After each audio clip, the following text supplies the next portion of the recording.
Class करते हैं lecture 42 chapter 9 हमारा पार्टनरशिप चल रहा था।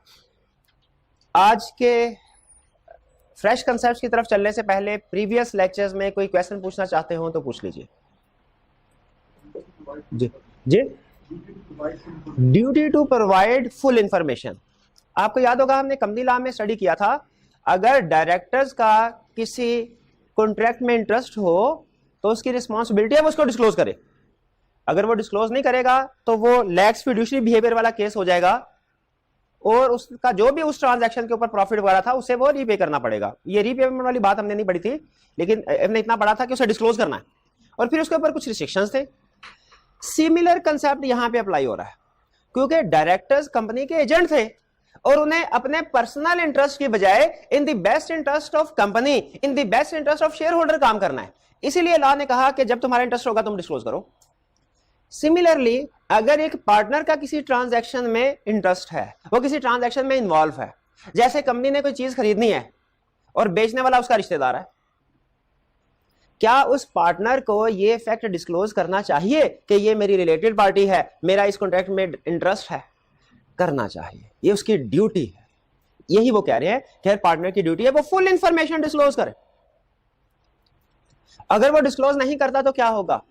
वो जो उस ट्रांजैक्शन का प्रॉफिट होगा, जो उस ट्रांजैक्शन से फायदा हुआ होगा, वो उसने रीपे करना है, रिटर्न करना है पार्टनरशिप फर्म को।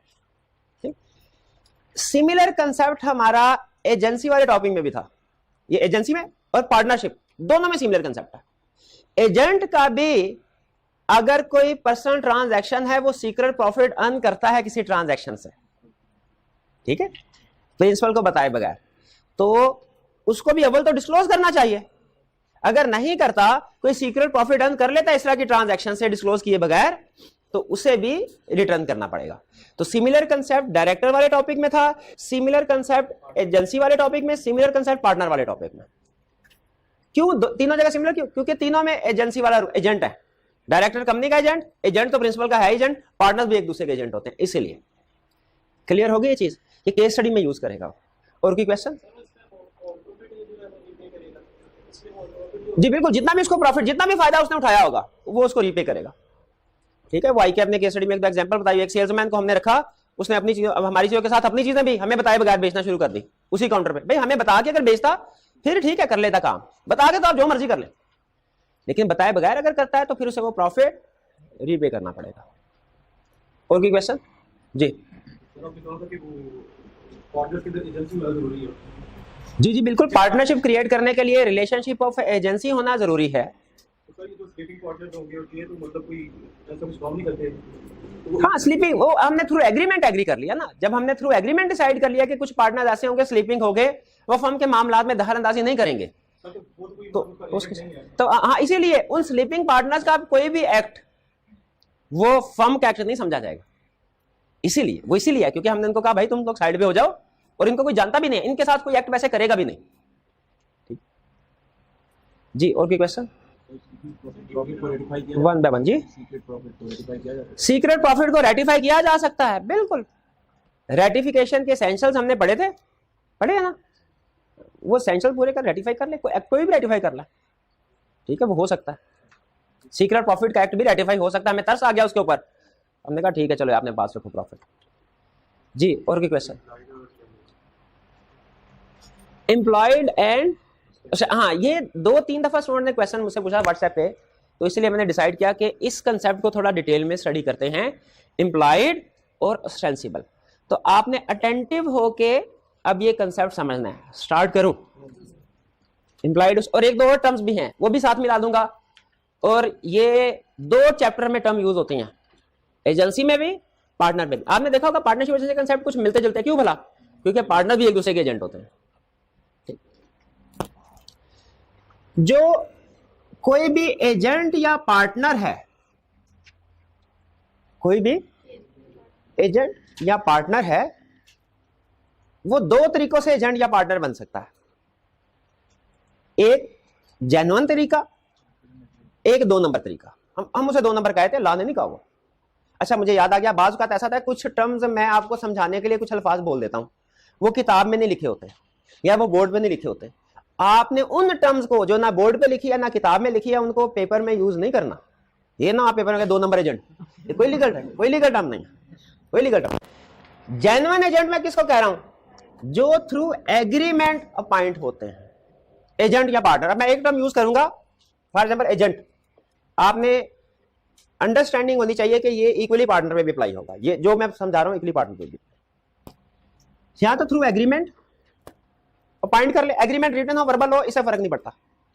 एग्रीमेंट, मैं भाई के साथ बैठ गया, भाई मैं आपको एजेंट अपॉइंट करना चाहता हूं। उन्होंने कहा सर अच्छा मेरा काम क्या होगा, ये काम होगा, अच्छा सर पैसे क्या मिलेंगे, ये रिम्यूनरेशन होगी, तय हो गई हमारी। ये genuine agent through agreement appoint हुआ। एक होता है 2 नंबर से मुराद, वो एक्चुअली मेरा एजेंट नहीं है, एक्चुअली मेरा पार्टनर नहीं है, लेकिन कहीं पे उसने रिप्रेजेंटेशन दी कि वो मेरा पार्टनर है और मैं साइलेंट रहा, या मैंने रिप्रेजेंटेशन दी कहीं पे और वो साइलेंट रहा। तो इस सिचुएशन में भी लॉ ये कहता है, हालांकि थ्रू एग्रीमेंट नहीं हुआ, आपका आपस में एग्रीमेंट नहीं हुआ, लेकिन वो एजेंट अपॉइंट, वो एक एजेंट बन गया, अपॉइंट नहीं, एजेंट बन गया। ऐसे एजेंट को कहते हैं, ये है एजेंसी क्रिएट, थ्रू एग्रीमेंट नहीं क्रिएट होते, ये थ्रू एग्रीमेंट नहीं एजेंट बना, इसे हम कहते हैं ये बना बाय एस्टॉपल या बाय रिप्रेजेंटेशन, बाय एस्टॉपल या बाय रिप्रेजेंटेशन। ये बात समझ आई? अच्छा समझ आई तो मुझे बताइए, ये जो एजेंट बना बाय एस्टॉपल या बाय पार्टनर, क्या ये अपनी किसी एक्ट से प्रिंसिपल को बाइंड कर सकता है थर्ड पार्टी के साथ? इसका मतलब है इस एजेंट के पास भी कोई ना कोई अथॉरिटी है, वो जेन्युइन अथॉरिटी नहीं है, वो एक्चुअल अथॉरिटी नहीं है। क्यों? उसके साथ एग्रीमेंट हुआ ही नहीं, लेकिन बहरहाल वो अपने एक्ट से मुझे बाइंड कर सकता है, तो इसका मतलब उसके पास कोई ना कोई अथॉरिटी तो है। अच्छा वो फिर अथॉरिटी, वो एक्चुअल अथॉरिटी नहीं है, लेकिन कोई ना कोई अथॉरिटी है, उसका नाम क्या है फिर? उसका नाम है अपेरेंट अथॉरिटी या ऑस्टेंसिबल अथॉरिटी।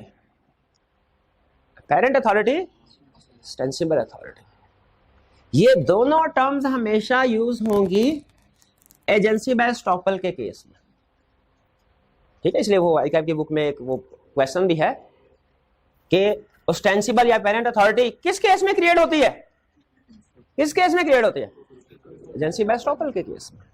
स्टॉपल के साथ रिप्रेजेंटेशन आपको याद दिलवाने के लिए लिखा, क्योंकि स्टॉपल मुश्किल लफ्ज है ना, समझ में नहीं आती बात को स्टॉपल का मतलब क्या था, तो रिप्रेजेंटेशन का लफ्ज लिखा, आपको फौरन पता चल जाए कि जो थ्रू रिप्रेजेंटेशन एजेंट बनता है या पार्टनर बनता है।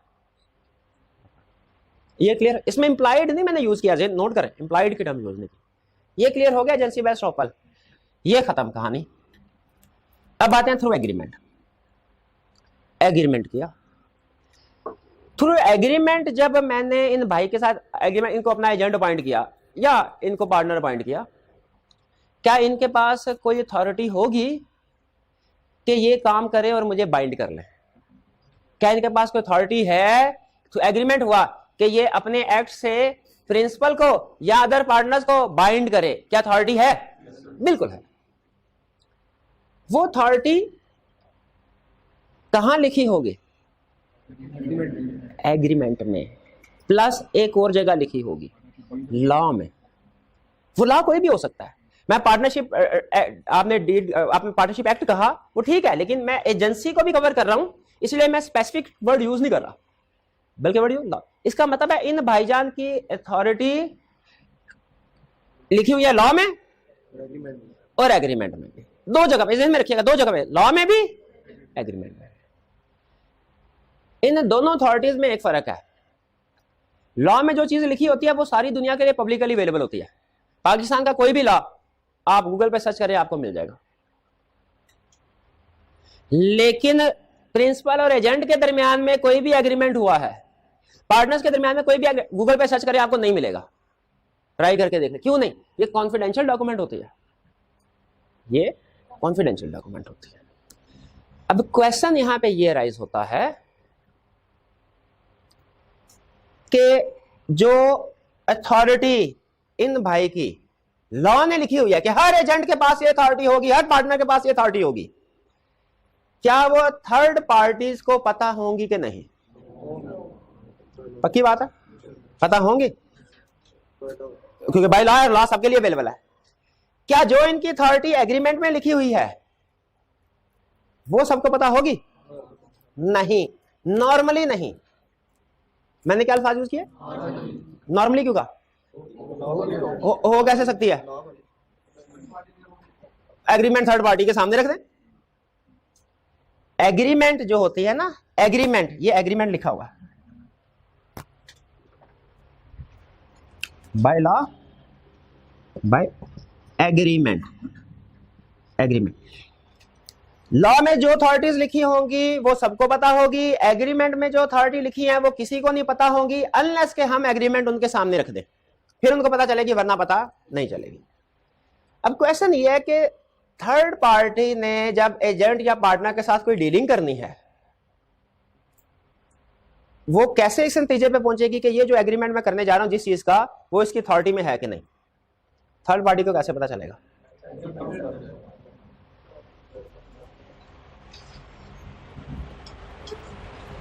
लॉ में जो लिखा हुआ है अथॉरिटीज है, एज्यूम किया जाएगा जो अथॉरिटीज लॉ में लिखी हुई हैं वो इस एजेंट के पास हैं, इस पार्टनर के पास हैं। मैं अगर कोई आउटसाइड पार्टी हूं, मैंने इनके साथ एग्रीमेंट करना है और मैं ये देखना चाहता हूं कि ये ट्रांजैक्शन इनकी अथॉरिटी में शामिल है कि नहीं, मैं क्या करूंगा? लॉ पढ़ के देखूंगा लॉ कौन कौन सी अथॉरिटीज इनको देता है। अगर इस लिस्ट में वो अथॉरिटी शामिल है तो इसका मतलब है इनके पास वो अथॉरिटी है। एग्रीड? इस अथॉरिटी को कहते हैं इंप्लॉयड अथॉरिटी। जो अथॉरिटीज लॉ में लिखी होती है ना, उनको हम क्या कहते हैं? इंप्लॉयड अथॉरिटी है। एज्यूम किया जाएगा कि इनके पास ये सारी अथॉरिटीज है। क्यों? क्योंकि लॉ ने लिख दिया। ठीक। और जो अथॉरिटीज एग्रीमेंट में लिखी है उसका क्या? वो भी तो अथॉरिटी है, वो है एक्चुअल अथॉरिटी, जो उसको एक्चुअली दी गई, जो इसको एक्चुअली दी गई। ठीक है, एक्चुअल अथॉरिटी दी गई। क्वेश्चन यहां पे ये राइज होता है, अगर कभी एम्प्लॉयड अथॉरिटी और एक्चुअल अथॉरिटी में फर्क हुआ है, ये भी अथॉरिटी लॉ ने दी, लॉ में लिखी हुई है एम्प्लॉयड अथॉरिटी है, ये भी अथॉरिटी एग्रीमेंट में लिखी हुई है। अगर इन जैसे लॉ ने लिखा हुआ कि इसके पास 10 अथॉरिटीज है, एग्रीमेंट में लिखा हुआ 10 नहीं भाई 6 हैं, 4 काम नहीं करना है, तो लॉ कहता है ये आप कर सकते हैं, इजाजत है, एम्प्लॉयड अथॉरिटी को कम करने की, ज्यादा करने की इजाजत है। एग्रीमेंट में लिखा है 6, लॉ में लिखा है 10। मैंने अथॉरिटी नंबर 8 वाली ट्रांजैक्शन करनी है जो एम्प्लॉयड में है, एक्चुअल में नहीं है, तो बताइए मैं इनके साथ कर सकता हूं कि नहीं? इसका जवाब है डिपेंड करता है।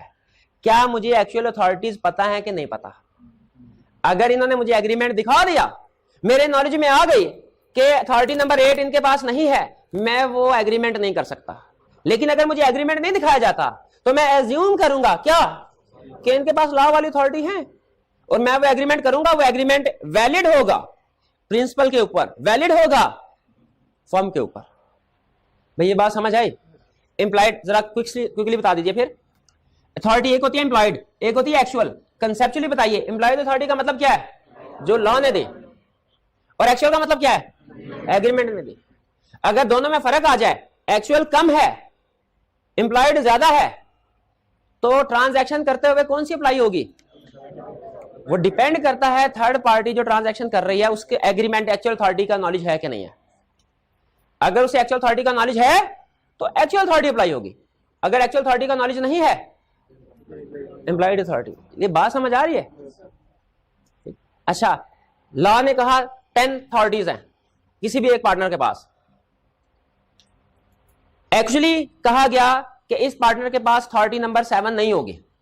मैं आउटसाइडर हूं, मैंने इनके साथ, और मुझे नहीं पता कि एग्रीमेंट में रिस्ट्रिक्शन लगाई गई है अथॉरिटी नंबर 7 की, मैंने इनके साथ 7 नंबर का एग्रीमेंट कर लिया। बताइए वो फर्म के ऊपर, बाकी पार्टनर्स के ऊपर बाइंडिंग है कि नहीं? बाइंडिंग है। अच्छा बताइए, यानी फर्म एग्रीमेंट पूरा करेगी चाहे उस फर्म को नुकसान क्यों ना हो, एग्रीमेंट पूरा करेगी, ठीक है, लेकिन फर्म फिर ये नुकसान किससे रिकवर करवाएगी? पार्टनर से। ठीक है, क्यों? क्योंकि उसने अपनी एक्चुअल अथॉरिटी से एक्सीड किया। एजेंट भी जैसे अपनी एक्चुअल अथॉरिटी से एक्सीड करे तो वो एग्रीमेंट वैलिड होता है, लेकिन वो फिर प्रिंसिपल को कंपनसेट करता है। पार्टनर भी अगर अपनी एक्चुअल अथॉरिटी से एक्सीड करे तो वो लायबल। ठीक है, बाकी पार्टनर्स को एग्रीमेंट वैलिड होगा क्योंकि थर्ड पार्टी तो इनोसेंट है, एग्रीमेंट वैलिड होगा, लेकिन वो कंपनसेट करेगा बाकी पार्टनर को। ये बात समझ आ गई। और एक और अथॉरिटी होती है जो इमरजेंसी में क्रिएट होती है। वो आपको पता है इमरजेंसी की सिचुएशन राइज हो, फौरी तौर पर डिसीजन करना हो तो वो कर सकते हैं। ये इतना, ये स्टूडेंट को समझ आ जाती है। असल समझाना था इंप्लॉयड अथॉरिटी क्या होती है, एक्चुअल अथॉरिटी क्या होती है, और ऑस्टेंसिबल या पेरेंट अथॉरिटी क्या होती है। इंप्लॉयड अथॉरिटी याद रखे जेन्युइन एजेंट जो हमारा था ना उसके कंटेक्स्ट में यूज होती है। अब आपको इन टर्म्स में फर्क समझ आ गया? चलिए ठीक है। और केस स्टडी में याद रखे हमेशा वो क्या करेगा, वो कहेगा कि एम्प्लॉयड अथॉरिटी में ये चीजें होती हैं, लेकिन एक पार्टनर को हमने कहा कि तुमने ये काम नहीं करना, उसने किया, बताओ अब क्या होगा। यानी एक्चुअल और एम्प्लॉयड का फर्क डालेगा और हमसे पूछेगा क्या। तो आपने ये नहीं भूलना मेंशन करना कि थर्ड पार्टी नोज और third party does not know, ये पॉइंट डालना नहीं भूलना जी। तो ये था हमारा कंसेप्ट जो कुछ स्टूडेंट पूछ रहे थे, उम्मीद आपको समझ आया होगा। हाँ एक चीज और बता दूं, एम्प्लॉयड अथॉरिटी में क्या क्या चीजें शामिल हैं, ये एजेंसी वाले चैप्टर में हमें उसने नहीं बताया, लेकिन पार्टनरशिप वाले चैप्टर में लिस्ट दे दी कि हर पार्टनर की एम्प्लॉयड अथॉरिटी में ये चीजें शामिल हैं, लिस्ट दे दी। ठीक है। एजेंसी वाले तो मैंने आपको सिर्फ एक एग्जांपल दी थी ना एम्प्लॉयड अथॉरिटी की, कि एजेंट के पास अथॉरिटी होती है, वो किसी भी प्राइस पे बेच सकता है चीजें, एम्प्लॉयड पावर है उसके पास, सिर्फ एक एग्जांपल दी थी। लेकिन यहां पे उसने हमें हमारे सिलेबस में इंक्लूड कर दी कि कौन कौन सी एम्प्लॉयड पावर हर पार्टनर के पास होती है। तो अब वो स्टडी कर लें ताकि केस स्टडी में हमारे काम, केस स्टडी में कैसे काम आएंगे एम्प्लॉयड पावर। अगर एम्प्लॉयड पावर में से कोई एग्रीमेंट किया गया है, हम कहेंगे भाई फर्म इसके लिए लायबल है, क्यों, क्योंकि ये पावर तो लॉ ने दी हुई है इस पार्टनर को। तो अब हम एग्जाम्पल स्टडी करने लगे हैं कि वो कौन सी अथॉरिटीज हैं, वो कौन सी पावर्स हैं जो क्या हैं एम्प्लॉयड। और बताइए ये पावर्स कहां से आई, लॉ ने दी। ठीक है। क्या एम्प्लॉयड पावर्स को हम एग्रीमेंट के जरिए कम ज्यादा कर सकते हैं, इजाजत दी हुई है लॉ ने, कर सकते हैं, कम ज्यादा कर सकते हैं, इजाजत दी हुई है। ठीक है। लेकिन in the absence of information ये पावर्स हर पार्टनर, हर एजेंट, सॉरी हर पार्टनर के पास होती है, क्योंकि अब हम पार्टनर का केस पढ़े हैं। एम्प्लॉयड पावर्स की लिस्ट एजेंसी वाले टॉपिक में, पार्टनरशिप वाले में है। आगे चलते हैं।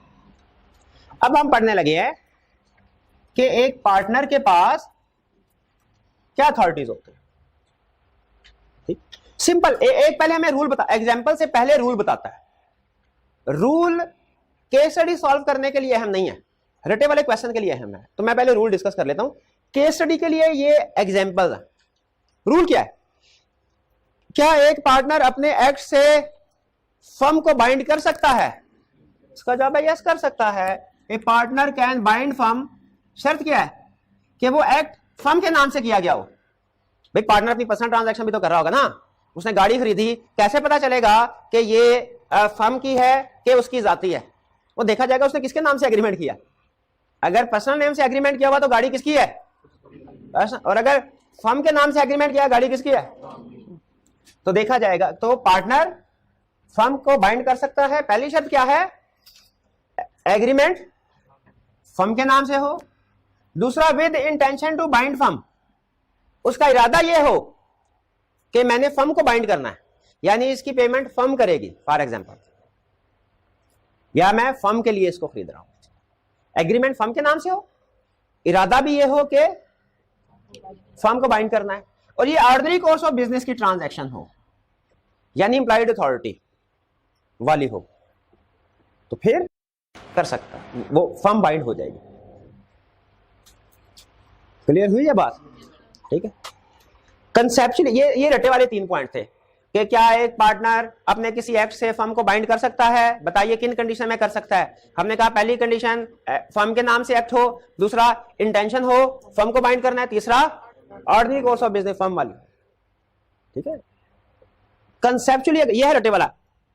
केस स्टडी के पॉइंट ऑफ व्यू से आंसर बताऊं आपको, एक पार्टनर अपने एक्ट से फर्म को बाइंड कर सकता है अगर वो एक्ट एम्प्लॉयड अथॉरिटी में आता है। सिंपल। एम्प्लॉयड अथॉरिटी में आता है तो अगर एम्प्लॉयड अथॉरिटी में नहीं आता तो क्या हमें पता होना चाहिए कौन सा एक्ट एम्प्लॉयड अथॉरिटी में आता है कौन सा नहीं आता? लॉ ने हमें कहा, देखिए मैं डिटेल एग्जांपल में जाने से पहले ना कंसेप्ट बिल्ड करना चाह रहा हूं। लॉ ने हमें 2 लिस्ट दी। उसने कहा ये है एम्प्लॉयड अथॉरिटीज की लिस्ट, ये वो काम है जो एम्प्लॉयड अथॉरिटी में शामिल है। इसका मतलब आप किसी भी फर्म के किसी भी पार्टनर के साथ डीलिंग कर रहे हो, एज्यूम कर सकते हैं कि उसके पास ये पावर्स हैं। और ये है रिस्ट्रिक्शन ऑन एम्प्लॉयड अथॉरिटी। इसका क्या मतलब है कि ये वो एक्ट हैं जो किसी पार्टनर की अथॉरिटी में नहीं होते। कोई एक पार्टनर ये काम नहीं कर सकता। ठीक है, फिर से बताइए, एम्प्लॉयड अथॉरिटी वाली लिस्ट का मतलब क्या है? Any partner can do this. A partner can, employed authority का मतलब क्या है? A partner can do this. Restriction on employed authority का मतलब क्या है? A partner can not do this.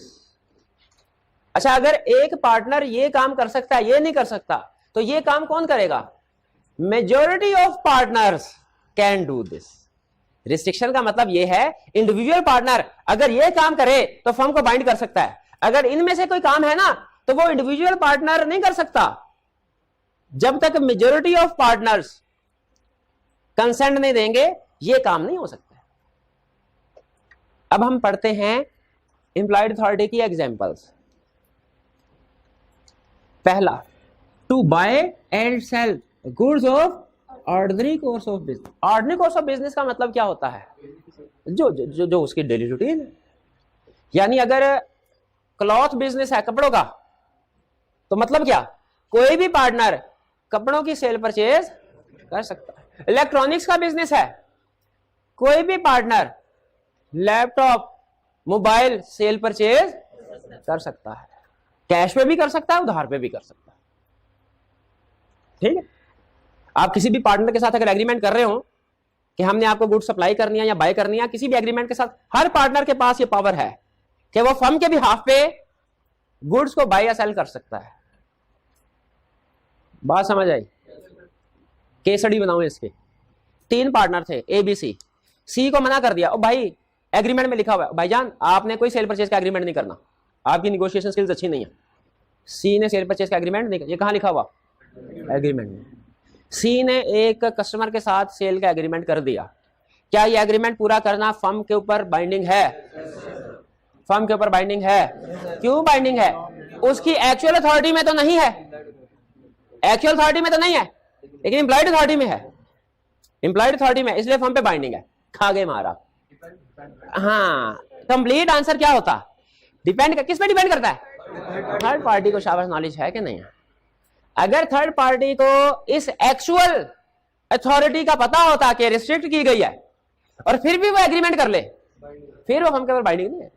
लेकिन अगर थर्ड पार्टी को इस एक्चुअल अथॉरिटी का नहीं पता कि रिस्ट्रिक्ट की गई है और वो एग्रीमेंट कर ले तो वो बाइंडिंग है। क्यों बाइंडिंग है? इम्प्लाइड में तो है ना, और एक्चुअल का उसको पता नहीं। इसी तरीके से केस स्टडी हमसे पूछेगा। दूसरा, to receive and pay cash from or to person dealing with firm. जैसे डेटर से कैश रिसीव करना, क्रेडिटर्स को पेमेंट करना, क्या कोई भी पार्टनर कर सकता है? ए बी सी 3 पार्टनर्स थे। सी को हमने कहा खबरदार तुमने किसी से पैसे नहीं पकड़ने, तुम पैसे पकड़ के ना तो अक्सर हमें देना भूल जाते हो, तुम्हें पैसे नहीं पकड़ने। सी ने कहा अच्छा। सी काउंटर पे बैठा, कस्टमर आया, सी ने उसे कैश रिसीव किया, कस्टमर को रसीद दी, कस्टमर चला गया। ए और बी ने कस्टमर से कहा भाईजान दोबारा पैसे दें, आपके पैसे हमें नहीं मिले। उसने कहा सी को दे तो क्या हूं? उसने कहा सी ने हमें नहीं दिए और हमने मना किया हुआ था, उसकी तो अथॉरिटी है ही नहीं कि कैश रिसीव करे। अब बताइए क्या कस्टमर ए और बी को दोबारा पेमेंट करने के लिए लायबल है? फिर नो कर दिया आपने। डिपेंड करेगा उसे, अगर उसे एक्चुअल अथॉरिटी पे जो रिस्ट्रिक्शन लगाई गई है उसका नॉलेज है फिर पे करना पड़ेगा, और अगर नॉलेज नहीं था फिर पे नहीं करना उसने, क्योंकि एक्चुअल अथॉरिटी का उसे पता नहीं है और वो एम्प्लॉयड अथॉरिटी में है। अगली एग्जांपल। अच्छा, ये बड़ी खतरनाक पावर दी है उन्होंने कि कोई भी पार्टनर अगर बोरो करना चाहे, लोन लेना चाहे तो ले सकता है, और केस स्टडी में अक्सर इस पावर को यूज करता है। लेकिन यह है ट्रेडिंग बिजनेस के लिए, सर्विस सेक्टर वाले बिजनेस के लिए नहीं है। ट्रेडिंग बिजनेस में या मैन्युफैक्चरिंग बिजनेस जो सेल परचेज कर रहे होते हैं चीजों की, उसमें और सर्विस सेक्टर के बिजनेस में क्या फर्क है भला? सर्विस में आपको ज्यादा मशीनरी की जरूरत नहीं होती, रॉ मटेरियल की जरूरत नहीं होती, उस पर इतने पैसों की जरूरत नहीं होती। आपने अगर बर्गर बना के बेचने हैं ना आपको बिजनेस स्टार्ट करने के लिए ज्यादा पैसे चाहिए, लेकिन अगर आपने कोई सर्विस सेक्टर में बिजनेस स्टार्ट करना है, फॉर एग्जांपल आपने टीचिंग करनी है, तो आप कोई भी सिर्फ एक रूम रेंट पे लें, पढ़ाना शुरू कर दें। सर्विस सेक्टर में ज्यादा पैसे नहीं चाहिए होते, इसलिए उन्होंने कहा कि ट्रेडिंग बिजनेस है ना, अगर फिर पैसों की जरूरत पड़ती है, हर पार्टनर को पावर दे दी कि आप लोन ले सकते हैं। लेकिन अगर सर्विस सेक्टर का बिजनेस है उसमें लोन, जैसे चार्टर्ड अकाउंटेंट्स सर्विस सेक्टर, उसमें पार्टनर के पास लोन लेने की पावर नहीं होगी। ठीक। अच्छा, एक जगह पे टर्म यूज हुई थी प्रोमिसरी नोट। प्रोमिसरी नोट पता क्या था? जब मैंने इन भाईजान से उधार लिया 10,000, मैंने इनको लिख के दे दिया क्या कि आपको अगले महीने 10,000 अदा करूंगा, एक सफे पे लिख दिया। ये जो सफा है ना, इसको क्या कहते हैं? Promissory note. Promissory note means promise to pay. जब लोन लिया जाता है तो बाज़ औक़ात ये लिख दिया जाता है, आई प्रॉमिस टू पे यू 10,000 अगले महीने टू बोरो मनी। इसका मतलब क्या है कि हर पार्टनर के पास अथॉरिटी है। सबसे ज्यादा इसको मिसयूज किया जाता है। उसने कहा, पार्टनर गया बैंक के पास, कहने लगा हमने अपनी नई ब्रांच ओपन करनी है, 50 लाख चाहिए। बैंक ने कहा ठीक है, लोन दे दिया, और वो पार्टनर लोन लेके दुबई निकल गया। बताइए क्या बाकी के पार्टनर इस लोन को रीपे करने के लिए लायबल हैं? डिपेंड करता है बैंक को पता था कि नहीं पता था। ठीक। अगर बैंक को अच्छा खागे मार, इसमें मैंने ये तो आपको बताया ही नहीं कि उसकी अथॉरिटी रिस्ट्रिक्ट हुई है, ये तो बताया ही नहीं। इसका मतलब इस केस में ये लिखने की जरूरत नहीं थी, नहीं बताया ना, तो इसका मतलब है एम्प्लॉयड है, उसके पास पावर थी। तो हम सीधा भी ये कह सकते हैं भाई ये रिस्ट्रिक्शन होगी तो हम अगली बात करेंगे ना कि थर्ड पार्टी को इसका पता है कि नहीं है। जब रिस्ट्रिक्शन ही नहीं है तो फिर ये बात लिखने की जरूरत नहीं। लेकिन बहरहाल आप हर केस स्टडी में ना इसको सोचा करें कि थर्ड पार्टी को पता है कि नहीं, ताकि आप कॉम्प्रिहेंसिव हमारी अप्रोच डेवलप हो। तो बिल्कुल बाकी के पार्टनर लायबल है, क्योंकि एम्प्लॉयड पावर किसी भी पार्टनर की वो बारो कर सकता है। नहीं, लिमिट नहीं, एग्रीमेंट में लिमिट देते। अच्छा, लोन लेने के लिए बाज़ औक़ात बैंक कहता है गिरवी के तौर पे क्या रखवाओगे? तो जहां पार्टनर ने इसको लोन लेने की अथॉरिटी दी ना, वहीं पे फर्म की प्रॉपर्टी प्लेज करवाने की भी अथॉरिटी दी। प्लेज का मतलब क्या होता है भला? गिरवी रखवाना। जैसे जेवरात बैंक के पास गिरवी रखवा के कर्जा हासिल किया जा सकता है। ठीक है। तो किसी पार्टनर, हर पार्टनर के पास पावर है कि वो प्रॉपर्टी को प्लेज करवा सकता है। प्रॉपर्टी किसको कहते हैं? लैंड एंड बिल्डिंग को, के व्हीकल को भी प्रॉपर्टी कहते हैं। मैं बताया था लॉ में प्रॉपर्टी का मतलब एसेट, लेकिन कौन सा? मूवेबल का मतलब क्या? एक जगह से दूसरी जगह ट्रांसपोर्टेशन। Vehicles, inventory. प्लेज का मतलब क्या होता है? गिरवी के तौर पर रखवाना चाहिए। ठीक। प्लेज या बाज़ बात इसकी कुछ और भी टर्म होती हैं, मॉर्टगेज, हाइपोथिकेशन। मॉर्टगेज वैसे इमोबिलिटी के कंटेक्स्ट में यूज होती है। हाइपोथिकेशन कोई भी आपको केस में पता चल जाएगा जो टर्म यूज करेगा कि लोन या जमानत के तौर पे चीजें रखवा रहा है। टू एम्प्लॉय सर्वेंट क्या मतलब? किसी को नौकरी पे रखना।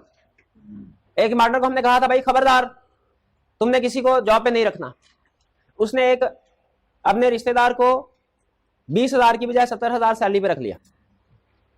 क्या ये एग्रीमेंट जो उसके साथ हुआ है एम्प्लॉय के साथ वैलिड है? हाँ, अब सही पिक किया आपने। डिपेंड करता है वो उस पार्टी को पता था कि नहीं। अगर उसे पता था कि इसको रिस्ट्रिक्शन लगाई गई है, फिर ये बाइंडिंग नहीं है। लेकिन अगर नहीं पता था तो बाइंडिंग क्यों? हर पार्टनर की इम्प्लॉयड अथॉरिटी में होता है। हाँ ना, जॉब बाद में उसको नौकरी से निकाल दे वो अलग बात है, लेकिन जितना अरसा रखा है उसको, उसके पैसे तो उसको मिल जाएंगे। और बाद का जो अकलमंद एम्प्लॉय होता है ना, अब ये कॉन्ट्रैक्ट एक्ट की बात इन भाई ने सवाल रेज किया तो इसलिए बता रहा हूं। अकलमंद एम्प्लॉय पता क्या करता है? एग्रीमेंट करता है, और एग्रीमेंट में एक चीज लिखता है, अगर आपने 1 साल से पहले मुझे निकाला ना तो मेरे 6 सैलरीज के बराबर मुझे तनख्वाह आप देंगे कंपनसेशन के तौर पे। ये लिखते हैं 1 साल से पहले। लेकिन ये जो 1 साल वाली कंडीशन है ना, ये 2 धारी तलवार होती है। 2 धारी तलवार का क्या मतलब है? कि अगर हमें पसंद आना है तो हमारा भी निकलना फिर मुश्किल हो जाता है, फिर हमें 6 महीने की तनख्वाह उनको देनी पड़ती है। ये 2 वे में काम करता है, ये दोनों को प्रोटेक्ट कर रही होता है। टू ड्रॉ चेक इशू करना। ठीक है। आपको पता है अगर चेक डिसऑनर हो जाए ना, उसके खिलाफ बड़ी स्ट्रिक्ट लग रही है, वो 3 साल की कैद है अगर आप चेक इशू करें वो डिसऑनर हो जाए। ठीक है। हमारा एक पार्टनर है, उसको बिला वजह चेक इशू करने की प्रैक्टिकली कुछ लोगों को आदत होती है चेक इशू करे। उसे हमने मना कर दिया कि तुमने आंदा चेक इशू नहीं करना। अगली पार्टी आई, उसने आगा ये लो भाई ये लो चेक, वो डिसऑनर हो गया। फर्म लायबल है, उसको रिस्ट्रिक्शन का पता था या नहीं पता था? अगर नहीं पता था तो फर्म लायबल है, क्योंकि एम्प्लॉयड अथॉरिटी। ये तो वो है जो हर पार्टनर के पास पावर है, इंडिविजुअल पार्टनर के पास। अब यह है रिस्ट्रिक्शन ऑन एम्प्लॉयड अथॉरिटी, इसका मतलब क्या है? अच्छा, एक आपको बताऊं स्टूडेंट गलती क्या करते हैं, वो इन छोटे छोटे पॉइंट्स के ऊपर गौर कर, इसका क्या मतलब, इसका क्या मतलब, इसका क्या मतलब, इसका क्या मतलब, इसका क्या मतलब, इसका क्या मतलब, इसका क्या मतलब। उनसे पूछे ना इसका और इसका क्या मतलब फर्क है, सर ये नहीं पता। तो हमने टॉप, जब भी कभी स्टडीज करनी होता है टॉप डाउन, पहले बड़ा कंसेप्ट समझ लें, वो आ जाए। क्योंकि अगर इसमें और इसमें आपको फर्क नहीं ना पता, आपका पूरा क्वेश्चन गलत हो जाएगा। अगर इनमें और इसमें फर्क नहीं पता ना, तो आपका एक या दो पॉइंट ज्यादा गलत होंगे, बाकी के तो ठीक होंगे। तो पहले बड़ा कंसेप्ट क्लियर कर ले, फिर छोटे छोटे कंसेप्ट के ऊपर जाया करें। बड़ा कंसेप्ट क्या है? ये वो अथॉरिटीज हैं जो हर पार्टनर के पास हैं, वो इन पावर्स को एक्सरसाइज कर सकता है। और ये वो एक्ट्स हैं जो किसी इंडिविजुअल पार्टनर के पास, कोई इंडिविजुअल पार्टनर ये काम नहीं कर सकता। हाँ, अगर आपने करना है उसके पार्टनरशिप के साथ, तो फिर मेजोरिटी ऑफ पार्टनर जब तक अप्रूव ना करेंगे, एग्री ना करेंगे, ये एग्रीमेंट नहीं हो सकता। तो क्या है restriction on employed authority? Restriction on employed authority का मतलब समझ आ गया कि जो इंडिविजुअल पार्टनर के पास ये अथॉरिटी नहीं है। पहला, टू एक्वायर, खरीदना, और ट्रांसफर, बेचना, किसको? Immovable property. इसका मतलब है जो आपकी ऑर्डिनरी कोर्स ऑफ बिजनेस की चीजें होती है ना, इन्वेंटरी वगैरह, उसकी ये सेल परचेज एक पार्टनर कर सकता है। जो इमूवेबल प्रॉपर्टी है, इमूवेबल कौन सी प्रॉपर्टी होती है? Land, building. एक पार्टनर को हमने कहा था, भाई खबरदार, ये जो बिल्डिंग है ना हमारी, बड़ी मुश्किल से हमने खरीदी है, बड़ी स्ट्रेटेजिक लोकेशन पे, इसको बेचना ना। उसने एक थर्ड पार्टी के साथ एग्रीमेंट कर लिया इसको बेचने का। बताइए ये एग्रीमेंट फर्म पे लायबल है कि नहीं, बाइंडिंग है कि नहीं? क्यों बाइंडिंग नहीं है?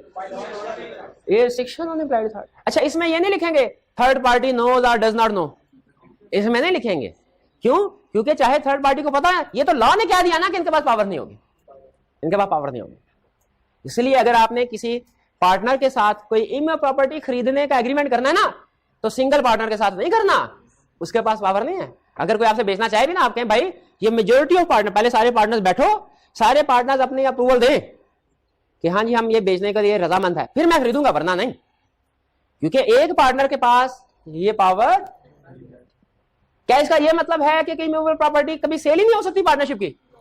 नहीं, हो सकती है, majority of partner. Single partner नहीं करेगा। ये वो काम है जो सिंगल पार्टनर भी कर सकता है, ये वो जो सिंगल पार्टनर नहीं कर सकता। ये असल में अगर आप थोड़ा सा एनालिसिस करेंगे ना, एनालिटिकली सोचेंगे, तो ये वाले काम है थोड़े रूटीन नेचर के, जो डे टू डे बिजनेस को चलाने के लिए जरूरी होते हैं। और ये वो काम है जो रिस्की, ज्यादा स्ट्रेटेजिक नेचर के, ज्यादा क्रिटिकल, ज्यादा सेंसिटिव है, ये वाले। इसलिए उन्होंने कहा ये एक पार्टनर को ये अथॉरिटी नहीं दे, वो तो पूरी फर्म बेच खाएगा। ठीक है, ये ज्यादा रिस्की जी। अपना जो उसका शेयर होगा वो हमने लगा पड़ा है ट्रांसफर वाले, ट्रांसफर ऑफ इंटरेस्ट में, वो बाकी पार्टनर के कंसेंट के साथ बेच सकता है। लेकिन उसमें मेजोरिटी डिपेंड करता है टोटल कितने पार्टनर थे। 5 पार्टनर्स थे तो मेजोरिटी का मतलब 3, 10 थे मेजोरिटी का मतलब 6। नहीं, लिमिट नहीं है उन्होंने मेजोरिटी, क्योंकि हर पार्टनरशिप फर्म में पार्टनर्स की तादाद डिफरेंट हो सकती है। फिर to withdraw a suit, suit क्या किसको कहते हैं? Legal case. विड्रॉ का मतलब क्या है? वापस लेना। फर्म ने किसी के खिलाफ केस फाइल किया था, पार्टनर को उस पर तरस आया, उसने कहा मैं केस वापस लेता हूं। बाकी पार्टनर का हमने इतनी मेहनत करके तैयार किया था, तुमने जाके एक पेशी पे केस वापस नहीं ले सकता। एडमिट लायबिलिटी, दूसरों ने फर्म के खिलाफ केस फाइल किया था और एक पार्टनर जाके कहने लगा हाँ भाई तुम सच्चे हो, बताओ कितने पैसे देने, एडमिट कर सकता है लायबिलिटी सिंगल पार्टनर। ये बड़े सेंसिटिव केस इश्यूज है। और submit dispute to arbitration. Dispute का मतलब क्या है? किसी के साथ झगड़ा हो जाना। आर्बिट्रेशन के साथ लिख लें ब्रैकेट में अपनी अंडरस्टैंडिंग के लिए, out of court settlement. Out of court settlement समझते हैं क्या होती है?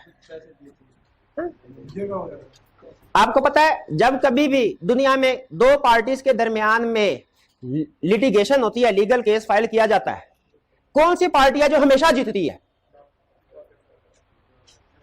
जज नहीं, वकील। वो हर केस में अपने पैसे खड़े कर लेते हैं, पार्टी जीते हारे वो हमेशा विनिंग पोजीशन में होते हैं। Lawyer always wins. तो बाल बार लॉयर क्या करते हैं, पैसे के चक्कर में ना केस को बिला वजह पेशी पे पेशी, तारीख पे तारीख लाते रहते हैं। अब पार्टीज अगर ये कहें, दोनों पार्टी, यार ये तो वकील हमारे जितने उतने का केस नहीं था जितने फीस हम दे चुके हैं, तो ऐसा करते हैं थोड़ा हम कंप्रोमाइज करते हैं, थोड़ा तुम कंप्रोमाइज करो, कहीं सेटलमेंट कर लेते हैं, तो वो सेटलमेंट कर सकते हैं। इसको क्या कहते हैं? आर्बिट्रेशन। अब अगर कोई केस अदालत में चल रहा है, उसकी आर्बिट्रेशन करवानी है, तो वो भी फैसला कोई एक बंदा नहीं कर सकता। अच्छा, आर्बिट्रेशन का एक दूसरा नाम भी बता दूं जो हमारे सिलेबस में है, लिख लें ADR, alternate dispute resolution. Alternate dispute resolution, resolve, हल करना डिस्प्यूट को अल्टरनेट, कोर्ट कचहरी के अलावा किसी दूसरे तरीकाकार से। फिर टू कंप्रोमाइज और लिंक्विश क्लेम। क्लेम का मतलब हमने किसी से पैसे लेने हैं और एक पार्टनर ने कहा जाओ तुम्हें पैसे माफ किए, ऊपर कह रहा था जाओ केस छोड़ा, या कह रहा जाओ, जैसे अकाउंटिंग में होता ना bad debt return of, bad debt return of. क्या कोई एक कंपनी लॉ का कंसेप्ट याद आ गया? कोई एक डायरेक्टर किसी डेटर को कह सकता है जाओ तुम्हें पैसे माफ किए, कह सकता है? मटीरियल अमाउंट है तो नहीं कह सकता, पढ़ा था पावर्स ऑफ डायरेक्टर में। डायरेक्टर के पास पावर है टू राइट ऑफ, लेकिन वो डायरेक्टर के पास आप अपनी मीटिंग में डिसाइड करेंगे, सिंगल डायरेक्टर के पास पावर नहीं होती, बोर्ड ऑफ डायरेक्टर के पास पावर है। उसी तरह सिंगल पार्टनर के पास पावर नहीं है कि वो कोई भी क्लेम, देखिए कंसेप्ट वही है, अल्फाज, क्योंकि कंपनीज एक्ट किसी और लोगों ने बनाया, उनकी वोकैबुलरी कुछ और थी, पार्टनरशिप एक्ट कुछ और लोगों ने बनाया, उनकी वोकैबुलरी कुछ और थी। कंपनीज एक्ट बना 2017 में, पार्टनरशिप कब बना? 1932 में, तो जाहिर है उधर कोई और अल्फाज तो होने थे। आपको पता है पहले पुराने जमाने की इंग्लिश मुश्किल हुआ करती थी, वो शेक्सपियर की इंग्लिश हमें समझ नहीं रहेगी, तो ऐसे ऐसे अल्फाज होते हैं, तो इसलिए यहाँ पे कुछ मुश्किल अल्फाज है, लेकिन उनका कंसेप्ट सिंपल है कि कोई भी आपने क्लेम किसी से पैसे रिसीव करने हैं, उसको आप कंप्रोमाइज कर लें, रिलिंक्विश, यानी या सारे पैसे छोड़ दें या कंप्रोमाइज, थोड़ा बहुत कंप्रोमाइज कर लें, थोड़े पैसे छोड़ दें। एक पार्टनर नहीं कर सकता, मेजॉरिटी करेगी, ठीक है। Open bank account on behalf of firm, क्या इजाजत होनी चाहिए? हर पार्टनर अपना अपना बैंक खोल ले फर्म के नाम से, जो भी चेक आए जिस पार्टनर के हाथ आए वो अपने वाले फर्म के अकाउंट में जमा करवा दे। ऐसा तो नहीं होगा ना, कंट्रोल नहीं रहेगा कि पैसे किधर आए किधर जा रहा है। तो इसलिए बैंक अकाउंट ओपन करना है, इंडिविजुअल के पास अथॉरिटी नहीं होगी, सारे मिलकर डिसीजन करेंगे तो अथॉरिटी होगी। फिर इसके बाद to enter into partnership on behalf of firm, firm के बिहाफ पे पार्टनरशिप करना, ये थोड़ा अजीब सा कंसेप्ट। आपको पता है एक कंपनी दूसरी कंपनी के साथ पार्टनरशिप कर सकती है क्या? उसको जॉइंट वेंचर कहते थे। अब सुनिए अजीब कंसेप्ट, एक पार्टनरशिप फर्म दूसरी पार्टनरशिप फर्म के साथ मिलकर पार्टनरशिप कर सकती है, कर सकती है, बता रहा हूं, पूछ नहीं रहा, बता रहा हूं, कर सकती है। इसे कहते हैं to enter into partnership. Partnership है, फर्म के बिहाफ पे किसी दूसरी फर्म या किसी दूसरे इंडिविजुअल के साथ पार्टनरशिप नहीं है तो कर सकते हैं, लेकिन ये इंडिविजुअल पार्टनर का डिसीजन नहीं होगा, कलेक्टिवली होगा। ये फर्क समझ आ गया आपको? अच्छा बताए, एम्प्लॉयड अथॉरिटी और एक्चुअल अथॉरिटी में फर्क समझ आ गया? और एम्प्लॉयड अथॉरिटी और रिस्ट्रिक्शन ऑन एम्प्लॉयड अथॉरिटी में फर्क समझ आ गया? हाँ, एग्जाम में वो यही पूछेगा, ठीक है। ये एक्चुअल अथॉरिटी और एम्प्लॉयड अथॉरिटी के कंसेप्ट को टेस्ट करता होता है एग्जाम में। हाँ, ये दो कंसेप्ट हमने बता दिया, ये इसमें समझाना कुछ नहीं समझाया, सिर्फ आपको बताया जा रहा है कि ये वाले दो कंसेप्ट एग्जैक्टली वैसे अप्लाई होते हैं जो एजेंसी वाले में थे, तो आपको बताया हुआ है। एजेंसी वाले कुछ कंसेप्ट हमारे पार्टनरशिप वाले चैप्टर में क्यों अप्लाई होते हैं? क्योंकि पार्टनर्स भी एक दूसरे के एजेंट हैं। क्लियर हो गई ये बात? अच्छा, आज मैं ना वो इनाम वाले पैसे लाना भूल गया हूँ, ठीक है, लेकिन फिर भी 50 रुपए का इनाम वो आपको कल दे दिया जाएगा, जो भी जीतेगा 50 रुपए का क्वेश्चन। हाथ उठाना, अगर किसी ने बोल दिया ना तो प्राइस कैंसिल है, फिर किसी को भी नहीं मिलना। ये वो अथॉरिटीज है जो इंडिविजुअल पार्टनर भी कर सकता है, फर्म के ऊपर बाइंडिंग होगी। ये वो अथॉरिटीज हैं जो इंडिविजुअल पार्टनर नहीं कर सकता, मेजॉरिटी ऑफ पार्टनर्स करेंगे फिर बाइंडिंग होगी। वो कौन सी अथॉरिटीज हैं जो सारे पार्टनर्स करेंगे फिर वैलिड होगी? वो कौन से काम है जो सारे पार्टनर्स करेंगे फिर वैलिड होगी, वरना नहीं? सबसे पहले भाई ने जो है सेकंड लास्ट में, change the nature of business, reconstitution. शाबाश, बिल्कुल ठीक है, कल इंशाल्लाह आप मुझे याद कराइएगा, कल आपको 50 का इनाम मिलेगा। चलिए, तो ये, हाँ कोई बात नहीं यार, उधार कर लो। नहीं तो मुझे उधार, प्राइस उधार पे छोटा सा लतीफा याद आ गया। बंदा दूसरे के पास जाके कहने लगा यार मुझे 10,000 उधार तो दे दो, वो कहने लगा नहीं मेरे पास तो सिर्फ 6,000 है। कहता है कोई बात नहीं, 6,000 दे दो, 4,000 उधार की है तुमसे, कल दे दो। तो चले उधार कर लिया प्राइस कल, ठीक है। अच्छा, अब आगे कंसेप्ट है प्रॉपर्टी ऑफ फर्म। वैसे ये कल क्योंकि कंसेप्ट थोड़े ज्यादा हो गए हैं, मैं मिक्स नहीं करवाना चाह रहा, ठीक है, कल कर लें। चलिए फिर आपने काम करना है कि आज के जो लर्निंग ऑब्जेक्टिव है ना, इसमें फिर मैंने दोनों कवर किए थे। आपने सिर्फ इसमें अथॉरिटी ऑफ पार्टनर ये वाला कंसेप्ट पढ़ना है। ये राइज बुक में लर्निंग ऑब्जेक्टिव कौन सा है? 7, 6 नहीं पढ़ना। और इस तरह आई कैप की बुक में भी ये 3.2 है शायद, क्या है आई कैप की 12 देख लीजिएगा, क्योंकि इसमें से एक, और असाइनमेंट भी इसी तरह आपने सिर्फ अथॉरिटी वाली करनी है। जब आप बुक में जाएंगे आपको पता है जिस लर्निंग ऑब्जेक्टिव के एंड में क्वेश्चन है वो उसी के हैं, ठीक है। ये प्रॉपर्टी ऑफ फर्म है, सिंपल कंसेप्ट, मुश्किल नहीं है। लेकिन चूंकि आज सारा कुछ हमने अथॉरिटीज का पढ़ा है, तो मैं चाह रहा हूं आपका माइंड सिर्फ अथॉरिटीज के ऊपर ही फोकस करे आज के दिन में, वो ज्यादा बेहतर है। उसे कोई दूसरा छोटा सा कंसेप्ट है ना, डिफरेंशिएशन होगी, थोड़ा मसला हो जाएगा अंडरस्टैंडिंग। ये इंशाल्लाह कल करेंगे। कोई क्वेश्चन पूछना चाहते हो पूरे लेक्चर में, कोई भी तो पूछ सकते हैं, वन बाय वन। सर ये अगर एम्प्लॉयड अथॉरिटी है, इससे एक्सीड किया जा सकता है? हाँ शाबाश, अच्छा क्वेश्चन। क्या एम्प्लॉयड अथॉरिटी से एक्सीड किया जा सकता है? क्या एक ऐसी, देखिए एम्प्लॉयड अथॉरिटी में 10 अथॉरिटीज है, क्या 10 की 6 की जा सकती हैं? बिल्कुल। क्या 10 की 12 की जा सकती हैं? जैसे क्या हम किसी एक पार्टनर को यह कह सकते हैं कि तुम बैंक के पास जाके अकाउंट ओपन करवा सकते हो? इसका जवाब है यस, ये कर सकते हैं, लेकिन उसके लिए शर्त क्या है कि सारे पार्टनर्स उसके अप्रूवल देंगे, अप्रूव करेंगे सारे पार्टनर्स, क्योंकि रिस्ट्रिक्शन है, इंडिविजुअल पार्टनर की अथॉरिटी नहीं है। अप्रूवल प्रैक्टिकली जब कोई पार्टनरशिप फर्म बैंक के पास जाए ना, बैंक आपसे पूछता है आप इंडिविजुअल का अकाउंट खुलवाना है, पार्टनरशिप का, कंपनी का, हर एक की अलग रिक्वायरमेंट। आप कहते हैं पार्टनरशिप का, वो कहता है अगर आपने बिजनेस के नाम से अकाउंट खुलवाना है ना, तो आप चाहे पार्टनर हैं, लेकिन जब तक बाकी पार्टनर्स की भी अप्रूवल नहीं लेके आएंगे अकाउंट नहीं खोलेंगे। क्योंकि क्यों उसने कहा, एक पार्टनर के कहने पे अकाउंट क्यों नहीं खोल दिया बैंक ने? एम्प्लॉयड अथॉरिटी में नहीं है, ठीक है। तो वो पार्टनर फिर जाता है, सारे पार्टनर्स मिलके उसको अप्रूव करते हैं, वो फिर अप्रूवल लेटर बैंक को लिखा जाता है, जो बाकी सारे पार्टनर, मेजॉरिटी ऑफ पार्टनर की तरफ से होता है, फिर बैंक उसको ओपन करता है, ठीक है। तो बिल्कुल एम्प्लॉयड अथॉरिटी को कम भी किया जा सकता है, ज्यादा भी किया जाता है। लेकिन मैंने आपको क्यों नहीं बताया लेक्चर के दौरान में, बोला क्या ज्यादा भी, मैंने कम की एग्जांपल दी ना, 10 से 6 की एग्जांपल दी। बता सकते हैं 10 से 12 की एग्जांपल क्यों नहीं दी थी? क्या वजह हुई होगी, गैस करें। केस स्टडी में दिल नहीं कर रहा, दिल तो मेरा पढ़ाने को भी नहीं कर रहा, दिल तो करता है सुबह स्कूल से शाम, दिल की थोड़ी सुननी पड़ती।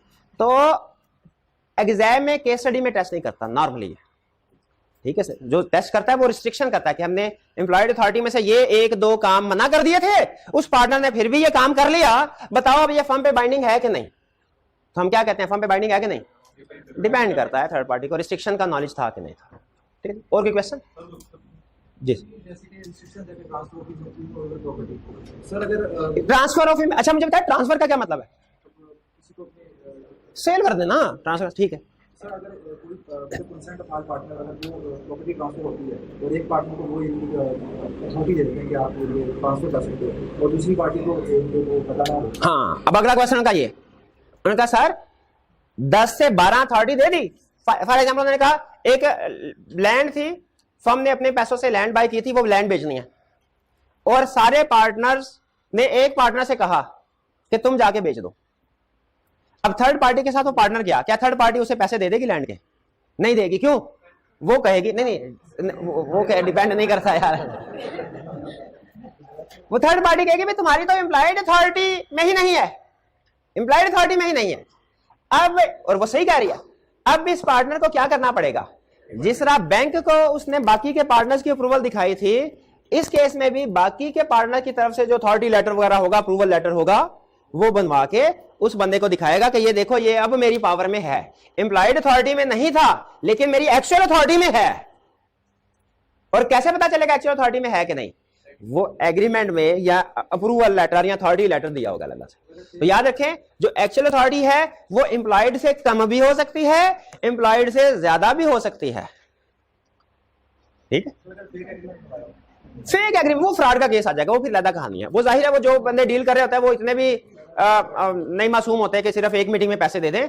वो बिजनेस प्लेस पे जाते हैं, दूसरे लोगों से बात करते हैं, पूछते हैं, इन्वेस्टिगेशन करवाते हैं, अखबार में बात का इशार भी होता है, ठीक है, तो वो अपनी तसल्ली करते हैं, वो एक अलग केस है कि क्या वो फेक अप्रूवल लेटर दे सकता है कि नहीं। जी सर, अगर एक पार्टनर फॉर्म पे लिखा है 10 पार्टनर और 6 जो राजी हो जाते हैं कि ये मतलब प्रॉपर्टी बेच दें, जी जी। तो ये 4 बंदे जो नहीं चाहते, तो ये क्या कोर्ट वगैरह इसके खिलाफ जा सकते हैं? नहीं कोर्ट नहीं, क्योंकि पार्टनरशिप एक्ट ने कहा हुआ है कि मेजोरिटी की बेस पे डिसीजन होगा। तो अगर कुछ ऐसे 3-4 लोग हैं जो राजी नहीं है तो उससे कोई फर्क नहीं पड़ता।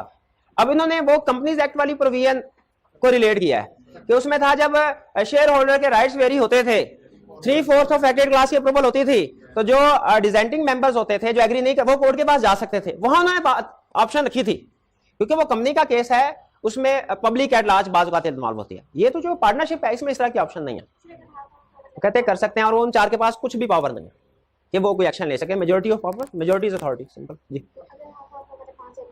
5 एग्री हो 5 एग्री ना हो इसके बारे में ला साइलेंट है। वो मैं नहीं कह कि वो क्या करेंगे, वो क्या करेंगे पार्टनर। तो फिर मेरा ख्याल ये है, लेकिन बस क्वेश्चन पूछे से आंसर दे रहा हूं कि वो नहीं वो काम नहीं होगा, क्योंकि लॉ ने कहा मेजोरिटी की बेस पे होगा, तो मेजोरिटी नहीं राजी, 5-5 एग्री हो गए मेजोरिटी, तो वो काम नहीं होगा। जिस तरह रेजोल्यूशन जो आपको याद है आईकैप ने एमसीक्यू भी पूछा था कि अगर एक कंपनी दूसरी कंपनी में 50% शेयर्स होल्ड करती है, क्या वो दूसरी कंपनी सब्सिडरी बन गई? हाँ नहीं, क्योंकि लॉ ने कहा मोर देन, तो जब मोर देन कहा तो 50% चाहे एक शेयर ज्यादा क्यों ना हो, अगर 50-50 है तो नहीं बनती। तो जहां लॉ ने मेजोरिटी कहा वहां पे 10 पार्टनर है, 5-5 हो जाए, वो काम नहीं होगा क्योंकि मेजोरिटी चाहिए। और की क्वेश्चन आपने बताया था टू एम्प्लॉय सर्वेंट के अंदर कि अगर मिसाल ले लिया मैं एक एजेंट और मैंने कोई और बंदा रखा है सर्वेंट रखा है, तो उसकी अगर तनख्वाह है 20,000 और मैं उसको 70,000 देता हूँ क्योंकि वो मेरा रिलेटिव है, तो और एग्रीमेंट में भी ये है कि सर्वेंट नहीं रख सकता, तो जो ऊपर वाले पैसे में वो मैं पे करूँगा। हाँ शाबाश, ये अच्छा उन्होंने क्वेश्चन। उन्होंने कहा सर फर्ज कीजिए एक पार्टनर, अभी आखिरी क्वेश्चन के बाद क्लास करता हूँ, फिर बाकी अगर क्वेश्चन आपका तो वो नेक्स्ट। उन्होंने कहा सर एक पार्टनर को हमने उसे कहा हुआ था कि भाई तुमने सर्वेंट नहीं रखना किसी को, खबरदार। उसने किसी बंदे को सर्वेंट रख लिया और 20,000 मार्केट सैलरी है, उसने 70,000 पे रख लिया। अब हम उसको निकाल भी नहीं सकते, तो बाकी पार्टनर के पास क्या कोई कोर्स ऑफ एक्शन है? क्या उस बंदे को निकाला जा सकता है? पहला क्वेश्चन मेरा, नहीं निकाला जा सकता अगर उसको नॉलेज नहीं है, वो इनोसेंट है, ठीक है, क्योंकि उसको एक्चुअल अथॉरिटी नहीं पता, उसको तो नहीं पता कि इसके पास पावर ही नहीं है, ठीक है, उस बंदे को नहीं निकाला जा सकता। अच्छा, लेकिन चूंकि उसकी एक्चुअल अथॉरिटी में नहीं था पार्टनर की, लेकिन उसने वो काम किया, तो अब जो इसकी वजह से फर्म को नुकसान होगा इसको वो कंपनसेट करना पड़ेगा बाकी पार्टनर्स को। और अगर इवन उसके पास ये पावर होती भी उसको रिस्ट्रिक्शन ना लगाई जाती, नॉर्मल केस होता कोई रिस्ट्रिक्शन नहीं है, और एक बंदा एम्प्लॉय रखता है और 20,000 की बजाय 70,000 पे रख लेता है, तो देखा जाएगा, क्योंकि पार्टनर की ड्यूटी में है, उन्होंने डिलीजेंटली एक्ट करना है, केयरफुली। अगर वो केयरलेसली नेग्लिजेंस के साथ एक्ट करता है, फर्म को नुकसान होता है, तो फर्म को वो कंपनसेट करेगा, वो फिर 50,000 उसके हिस्से में से काटे जाएंगे। अगर सर्वेंट को भी पता है कि हाँ, अगर सर्वेंट को पता है कि इस बंदे की एक्चुअल अथॉरिटी नहीं है, सर्वेंट को पता है और फिर भी उसके साथ एग्रीमेंट हो गया, तो फिर क्या फर्म क्या कर सकती है? अब सर्वेंट को निकाल सकती है नौकरी से। पैसे भी कंपनसेट करने पड़ेंगे। नहीं, पैसे भी कोई नहीं, निकाल दिया तो पैसे भी कोई नहीं देने। दूसरे जो मतलब पार्टनर को उसको देने पड़ेंगे पैसे। जो दूसरा पार्टनर था, अगर कोई नुकसान हुआ है उसको बिल्कुल देने पड़ेंगे पैसे, क्योंकि पार्टनर की नेग्लिजेंस तो दोनों सूरतों में है ना। एक हमने इफेक्ट ये देखना है क्या थर्ड पार्टी को हम कॉन्ट्रैक्ट कैंसिल कर सकते हैं कि नहीं कर सकते, एक ये हमने केस स्टडी में अंदाजा लगाना है। दूसरा ये कि अगर इससे कोई नुकसान हुआ है तो वो डिफॉल्टिंग पार्टनर कंपनसेट करेगा कि नहीं, ठीक है। बाकी आप एग्जांपल देखें, ये मर्केंटाइल मैंने आपको बताया था, बहुत ज्यादा एग्जांपल और इंटरेस्टिंग एग्जांपल्स हैं, पढ़ते जाते हैं, कंसेप्ट भी क्लियर होता है, बंदा मजे मजे में कहानी छोटी छोटी कहानी समझ के पढ़ता भी जाता है उसको। आज का लेक्चर यहाँ पे खत्म करते हैं, अल्लाह हाफिज़। करते हैं, सबसे पहले प्रीवियस लेक्चर में से कोई क्वेश्चन पूछना चाहते हो तो पूछ लीजिए। Case study number 48।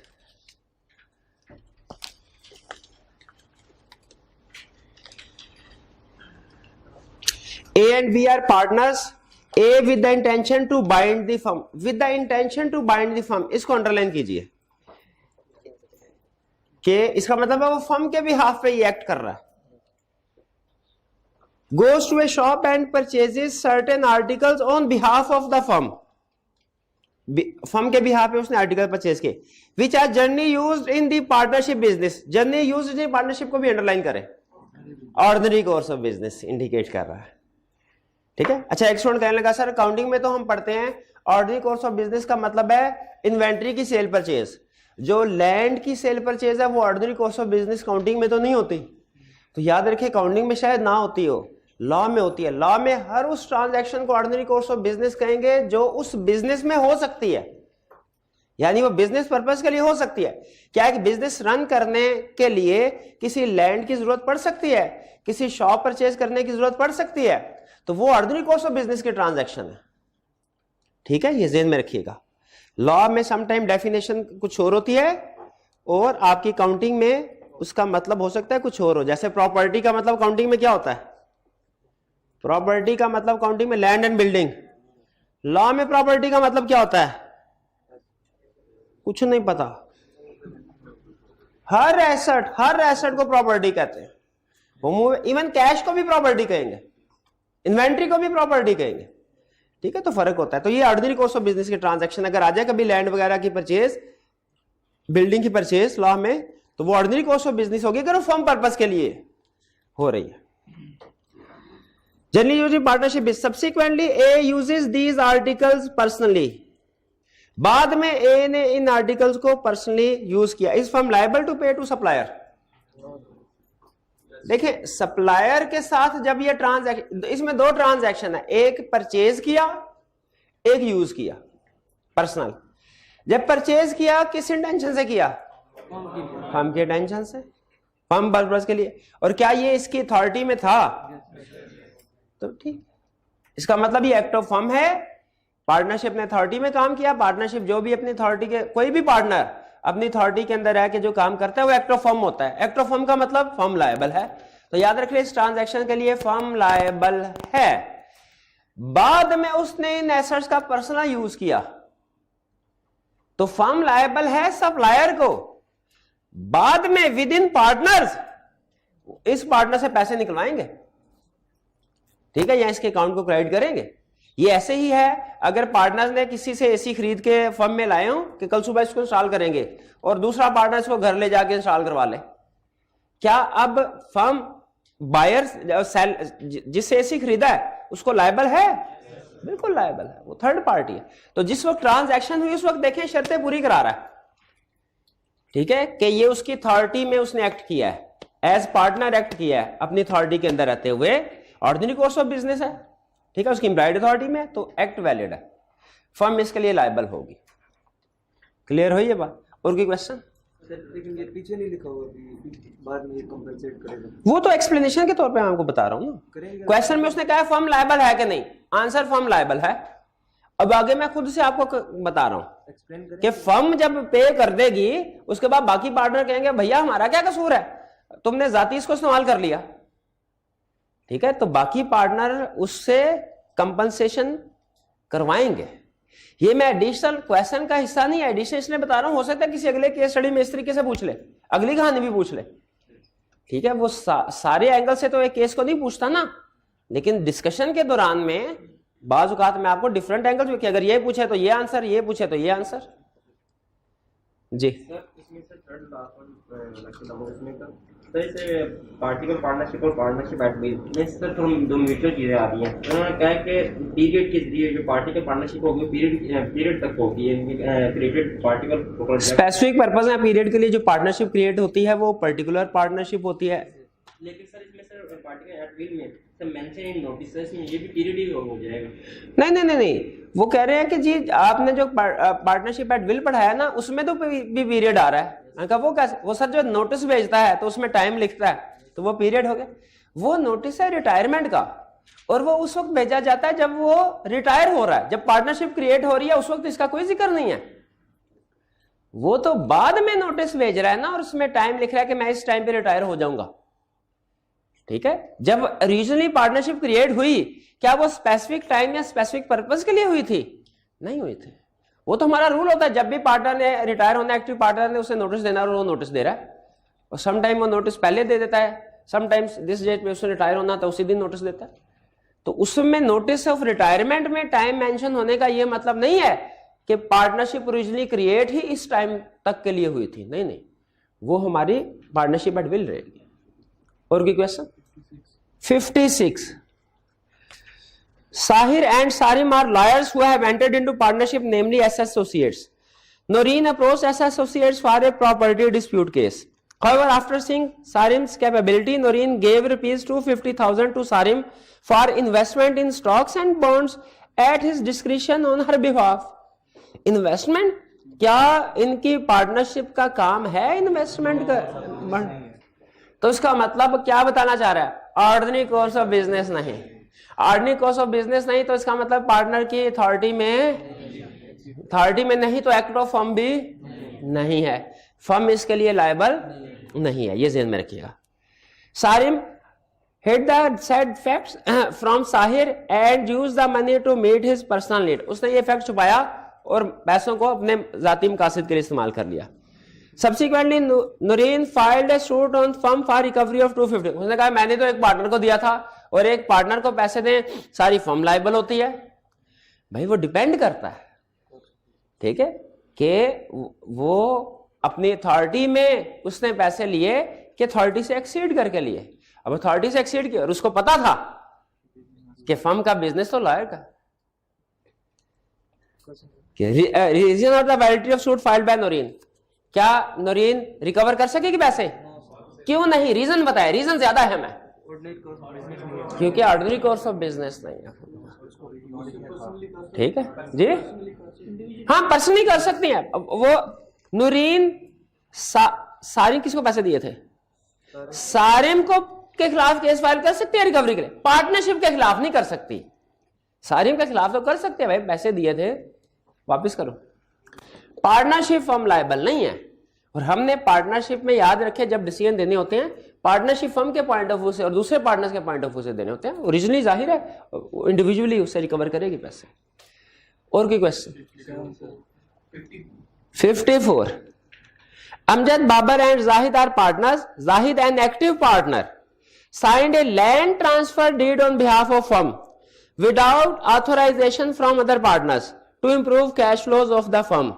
क्या ये आगे उसने क्वेश्चन नहीं पूछा क्या ये ट्रांजैक्शन फर्म पे बाइंडिंग है? ऑर्डिनरी कोर्स ऑफ बिजनेस है, कैसे पता चला? उसने तो बताया ही नहीं ऑर्डिनरी कोर्स ऑफ। और नॉर्मली हमने क्या बात था, क्या ये एम्प्लॉयड अथॉरिटी में शामिल होता है?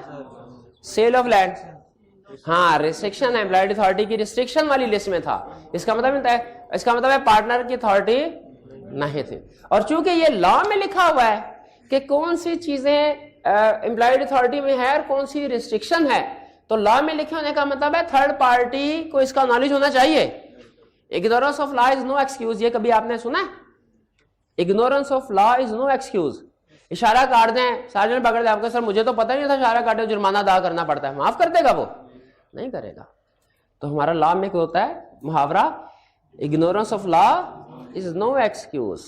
ठीक है, तो लॉ में लिखा हुआ है कि एक पार्टनर की इंप्लॉयड पावर ये है और रिस्ट्रिक्शन ये है। इसका मतलब है लॉ अज्यूम करता है कि सारी दुनिया को इसका नॉलेज। अगर कोई कहे मैंने पार्टनरशिप एक्ट पढ़ा ही नहीं हुआ था तो हम कहेंगे भाई ignorance of law is no excuse. Partner के साथ एग्रीमेंट करने से पहले पार्टनरशिप एक्ट पढ़ लेना था या किसी से मशवरा कर लेना था। तो ये इमूवेबल प्रॉपर्टी है, ये एम्प्लॉयड अथॉरिटी में नहीं होता। अच्छा अगर यही होता मूवेबल प्रॉपर्टी का फिर कर। और कोई question? 52 pledge cross 52 Naima and Raima are partners in a cash. Cash की जगह क्लॉथ बिजनेस कर ले, मेरा ख्याल है ये टाइपिंग एरर है, क्लॉथ बिजनेस। उसने भी टाइपिंग एरर, आई कैप की बुक में भी कैश बिजनेस है, ये क्लॉथ बिजनेस होना चाहिए। Cloth business. नईमा ऑर्डर्स इन फर्म्स नेम, हाँ इसका मतलब है फर्म के बिहाफ पे ट्रांजैक्शन कर रही है, फर्म के नाम पे। And on firm's letter head, firm के लेटर हेड पे। To be supplied with 2 bags of wheat at her residence. इसमें एक तो मुझे व्हीट की प्रॉब्लम, सबसे बड़ी प्रॉब्लम व्हीट की है, और दूसरा हर रेजिडेंस। अच्छा याद रखें, कोई पार्टनर अगर चीजें फर्म के एड्रेस की बजाय अपनी रेजिडेंस पे भिजवाता है, मंगवाता है, तो ये भी एक एविडेंस है कि ये उसकी पर्सनल ट्रांजैक्शन। लेकिन ये इतना पक्का एविडेंस नहीं है। जो ज्यादा पक्का एविडेंस है ना कि ये फर्म की ट्रांजैक्शन है कि उसकी पर्सनल ट्रांजैक्शन है, वो है व्हीट। हर्ड का बिजनेस नहीं था। अच्छा अब देखें, हमने कल क्या पढ़ा था अथॉरिटी में कोई एक पार्टनर अपने एक्ट से फर्म को बाइंड कर सकता है, उसकी कंडीशन पड़ी थी। क्या क्या कंडीशन थे? 2 थी कि 3 थी? 2 ही बता दें। एक ऑर्डिनरी कॉस्ट ऑफ, दूसरा एक में तो फर्म को बाइंड करे, intention to bind the firm. इसमें intention to bind the firm है, क्यों? फर्म के नाम से लेटर हेड पे, लेकिन ऑर्डिनरी कॉस्ट ऑफ बिजनेस नहीं है। तो क्या ये कंडीशन पूरी हुई? नहीं, एक कंडीशन पूरी हो रही है, एक वायलेट हो रही है। तो चूंकि condition violate, ordinary cost of business की ट्रांजैक्शन नहीं है, इसीलिए फर्म इसके लिए लायबल नहीं है। फर्म उस सप्लाई करने वाले से कहेगी कि भाई आपने क्यों सप्लाई कर दिया, आपने ये तो देखना था कि हमारा बिजनेस क्या है, ऑर्डिनरी कॉस्ट ऑफ बिजनेस है कि नहीं है ये।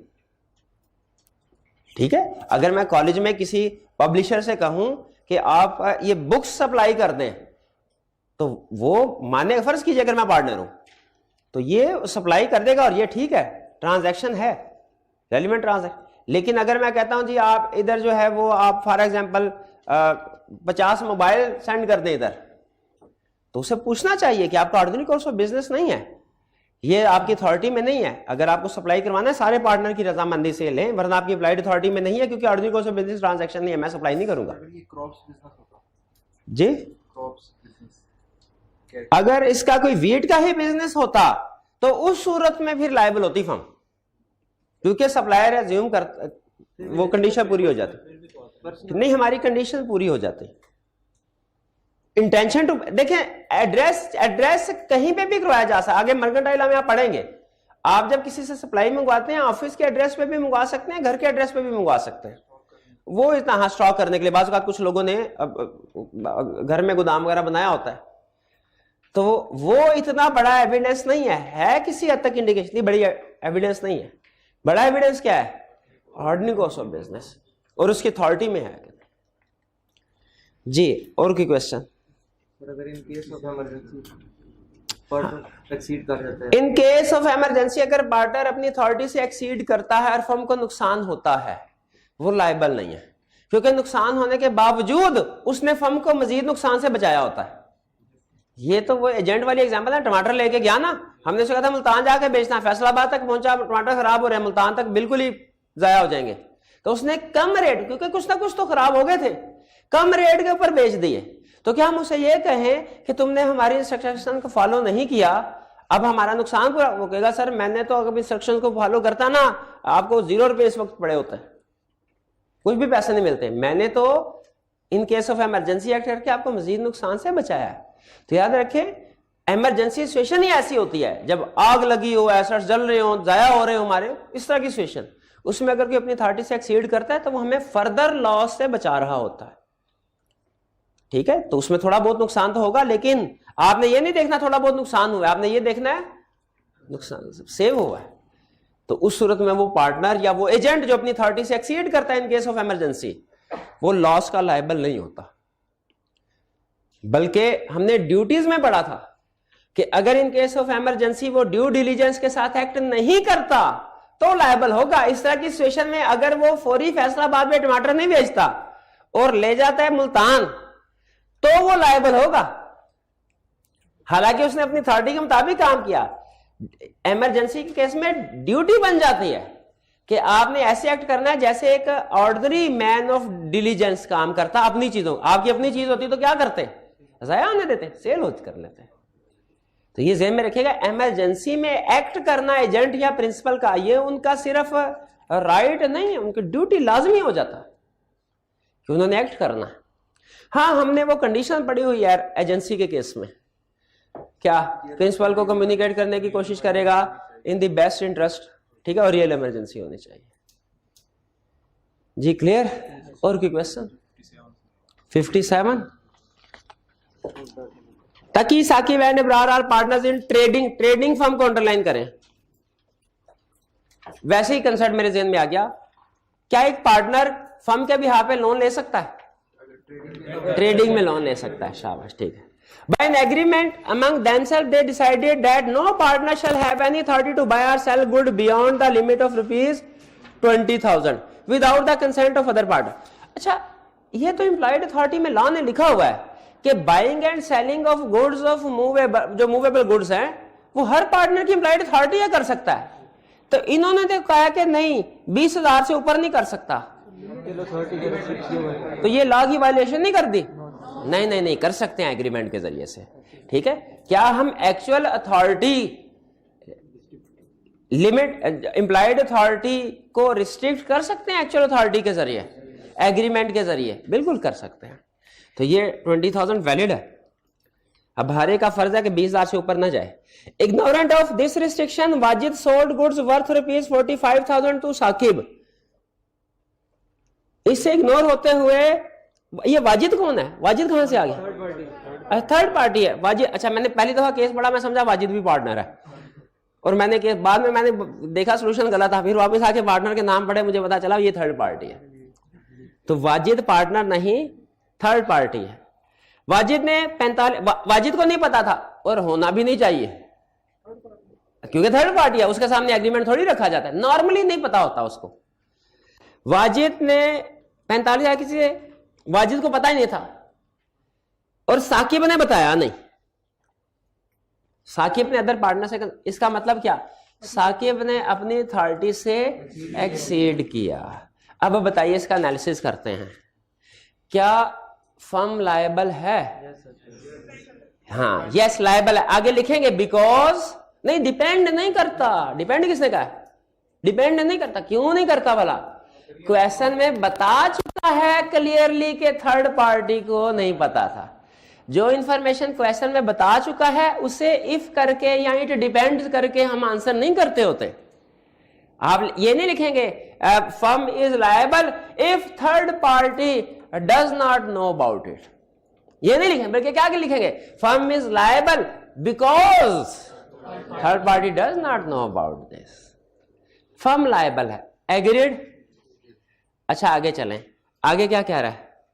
अगर इसमें कोई नुकसान हो जाता है तो बताइए, थर्ड पार्टी को तो फर्म ने पैसे दे देने हैं, विद इन द फर्म कौन लायबल है? बाकी पार्टनर साकिब से रिकवरी कराएं।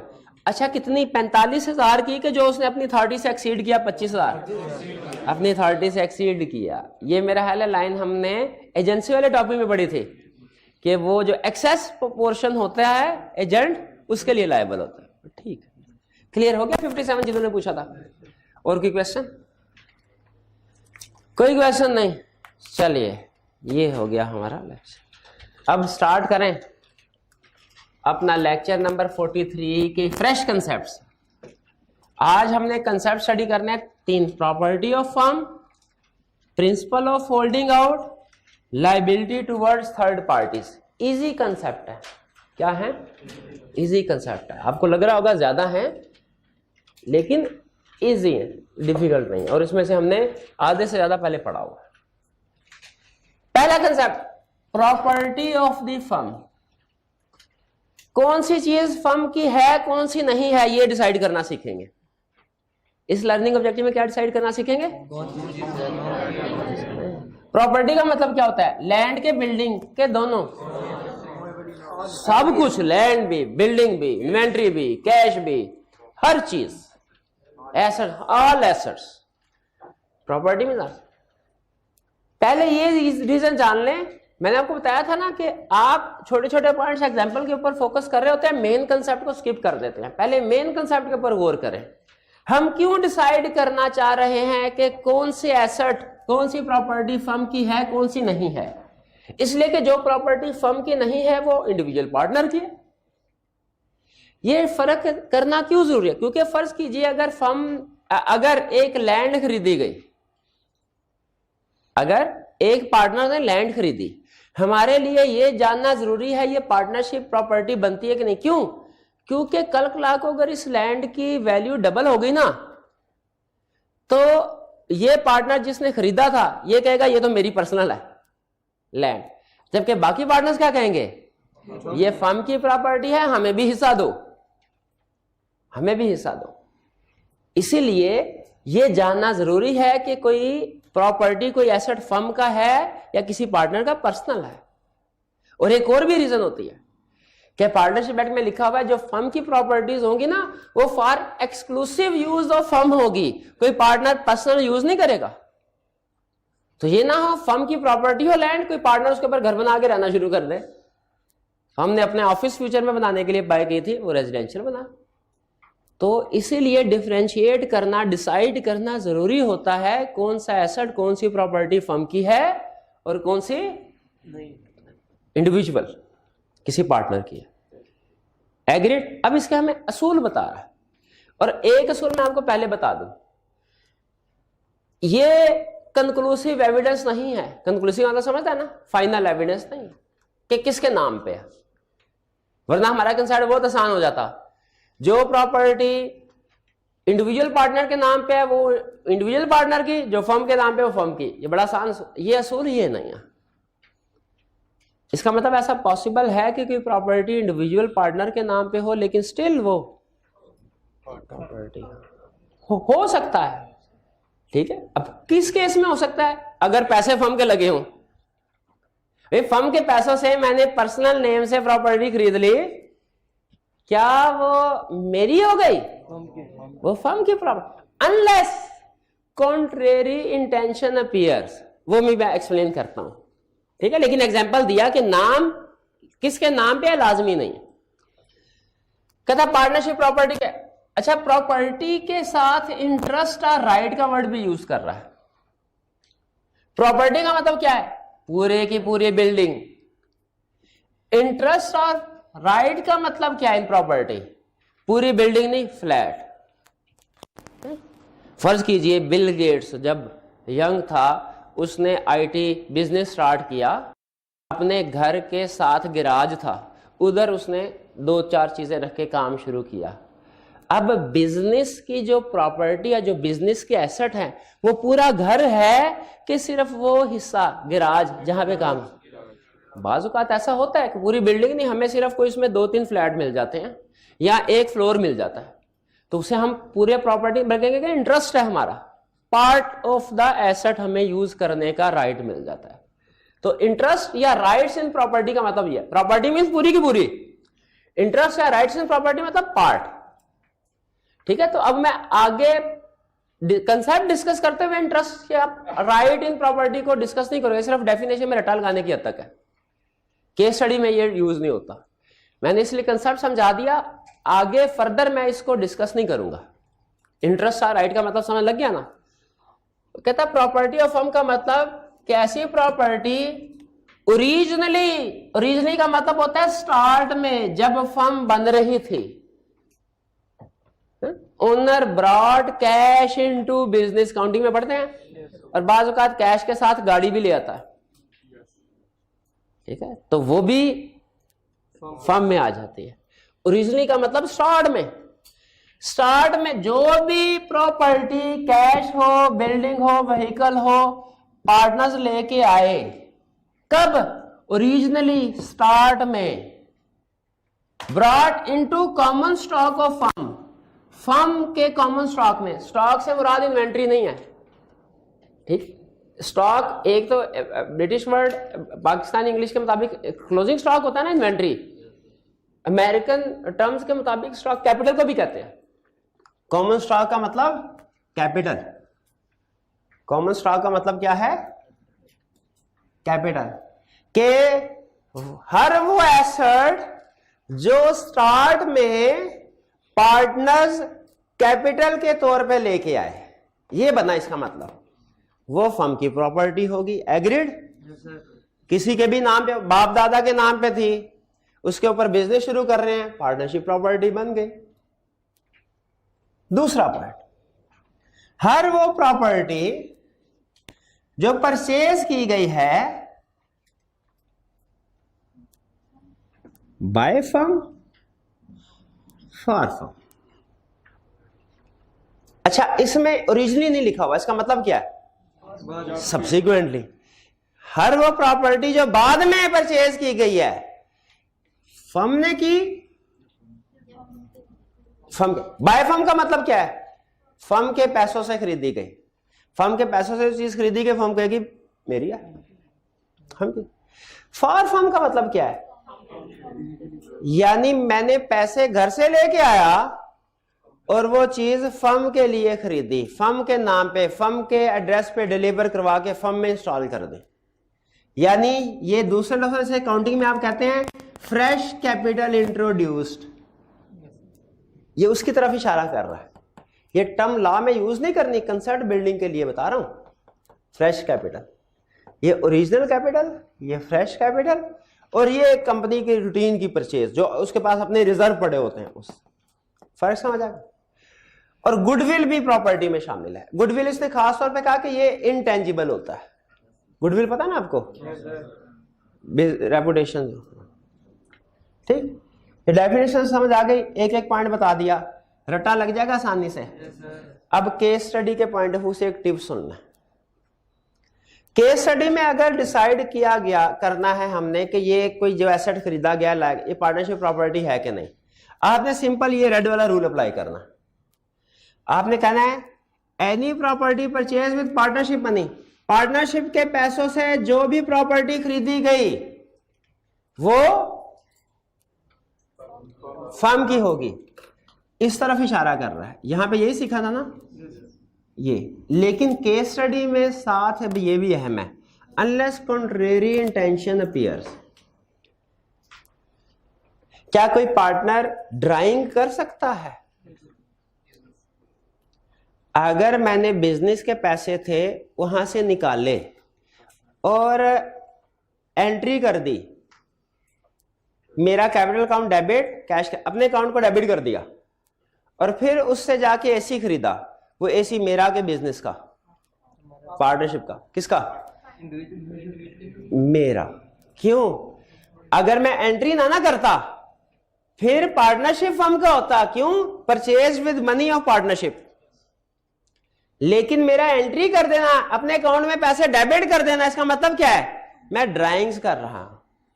अगर मैं ड्राइंग्स कर रहा हूं तो मेरे पर्सनल, ये मेरी इंटेंशन है। ड्राइंग की एंट्री करना मेरी इंटेंशन है कि ये मैं पर्सनल पर्पस, ड्राइंग कर ली मैंने और ये मैं पर्सनल पर्पस के लिए यूज करूंगा। ठीक, ये कॉन्ट्रैरी इंटेंशन क्या क्वेश्चन में हमें बताएगा या कहेगा बुक्स में एंट्री कर दी। बुक्स में अगर कोई पार्टनर अपने अकाउंट में डेबिट कर देता है, इसका मतलब क्या है? उसकी इंटेंशन क्या है? पर्सनल यूज कर दिया। ये बात समझ आ गई। केस स्टडी में ये लाइन आपके खास तौर पे काम आएगी। ये अनलेस कॉन्ट्रैरी इंटेंशन अपीयर्स। क्लियर है जी? इसके बाद आगे चलते हैं। Liability towards third parties. आपको लग रहा होगा इतना कुछ पढ़ना है, ये हमने तकरीबन सारा पढ़ा। ये वाला पोर्शन तो सारा पहले पढ़ा हुआ, हेडिंग्स डिफरेंट है लेकिन पढ़ा हुआ। सुनिए जरा, आपको याद है इससे पहले हमने rights and duties of partner पढ़ी हुई हैं। उससे पहले लफ्ज था म्यूचुअल, नोट किया था? उसका मतलब क्या है? उनकी आपस की। यहां पे है लायबिलिटी टुवर्ड म्यूचुअल, नहीं थर्ड पार्टी। इसका मतलब है इसमें हमने डिसाइड करना होगा कि थर्ड पार्टी को फर्म कब लायबल है कब नहीं है। ये थर्ड पार्टी के पॉइंट ऑफ व्यू से ये हेडिंग है। हर हेडिंग की एक एग्जाम्पल है। एग्जाम्पल ज़हन में रख के समझेंगे, आपको पढ़ने की जरूरत भी नहीं है, खुद समझ लग जाएगी। एग्जाम्पल के बगैर पढ़ने समझने की कोशिश करेंगे, नहीं समझ आने। शुरू करें। पहली example, liability for acts of firm. Firm ने बैंक से लोन लिया। फर्म ने, कौन लायबल है इस लोन को रीपे करने के लिए? फर्म ने बैंक से लोन लिया, ये एक्ट ऑफ फर्म है ना। लायबल कौन है? फर्म। फर्म बोले तो every partner, every partner liable. जिसने लोन लिया है, ए ने लोन लिया, क्या सिर्फ ए लायबल है? ए बी सी तीनों लायबल है? तीन पार्टनर तीनों लायबल है। ठीक है, या 5 कर लेते हैं कैलकुलेशन, आगे मैंने ऐड करनी है फिगर, तो उसके लिए पांचों के पांचों लोन चाहे एक लेके आया हो, क्या एक पार्टनर किसी से जाके लोन ले सकता है? एम्प्लॉयड अथॉरिटी में देखो जाके, बारो मनी की पावर है कि नहीं? कहता नहीं ले सकता लोन। आधी केस स्टडी हमारी पार्टनरशिप की इसी कंसेप्ट के ऊपर बेस करती हैं कि वो लोन ले गया और अब निकल गया कहीं और। लायबल है, हर पार्टनर लायबल है एम्प्लॉयड अथॉरिटी में, और हर पार्टनर की लायबिलिटी अनलिमिटेड है। इसका मतलब क्या है? अगर एक पार्टनर 10 लाख लेके आया, 5 पार्टनर हैं और लोन वापस नहीं किया, बैंक हर पार्टनर से कितने कितने पैसे निकलवाएगा? 2 लाख। गलत, किसी भी पार्टनर से कोई भी पैसे निकलवा सकता है, किसी भी पार्टनर से कोई भी पैसे 10 लाख तक निकलवा सकता है। हर, इसको क्या कहते हैं? हर पार्टनर की लायबिलिटी अनलिमिटेड है। फर्ज कीजिए मिस्टर ए उसके हत्थे चढ़ गया, उसने मिस्टर ए से 10 लाख निकलवा लिया, बैंक फारग?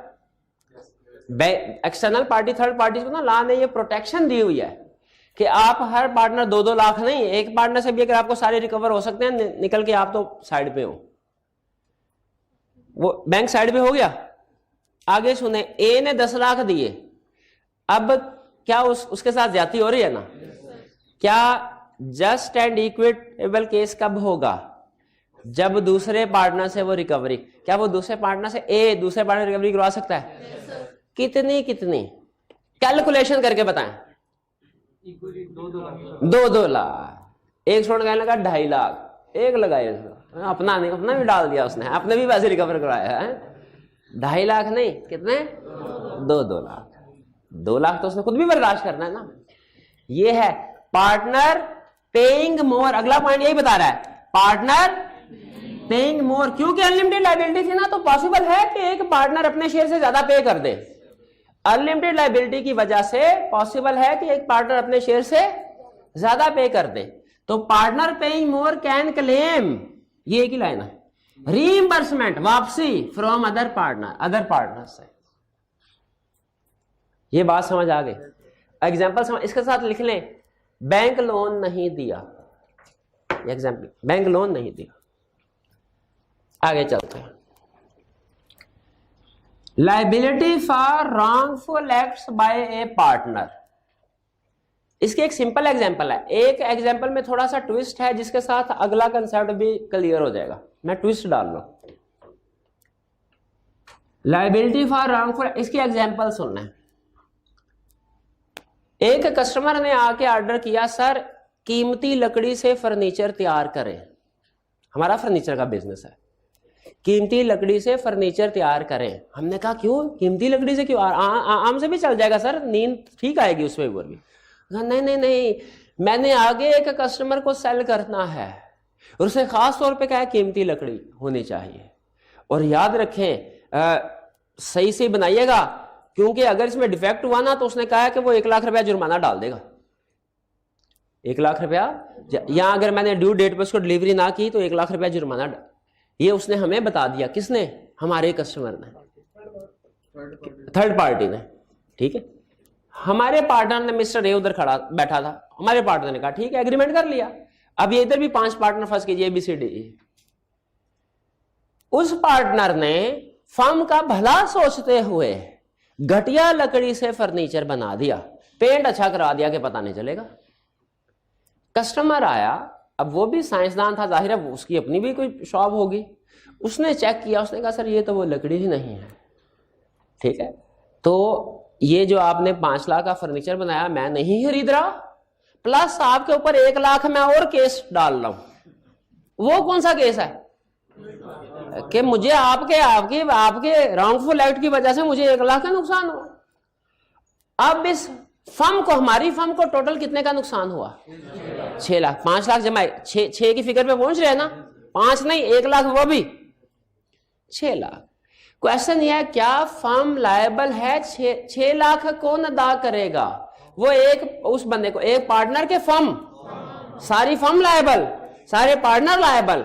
एक कहता है भाई राशि ले लो, 10 रुपए भी निकले तो तुम्हारे पास भी बैठा था, उसकी जेब में 10 लाख था, क्या कस्टमर उसकी बी की जेब से 6 लाख निकलवा सकता है? 6 लाख निकलवा के निकल गया। अब बी के पास क्या कोर्स ऑफ एक्शन है?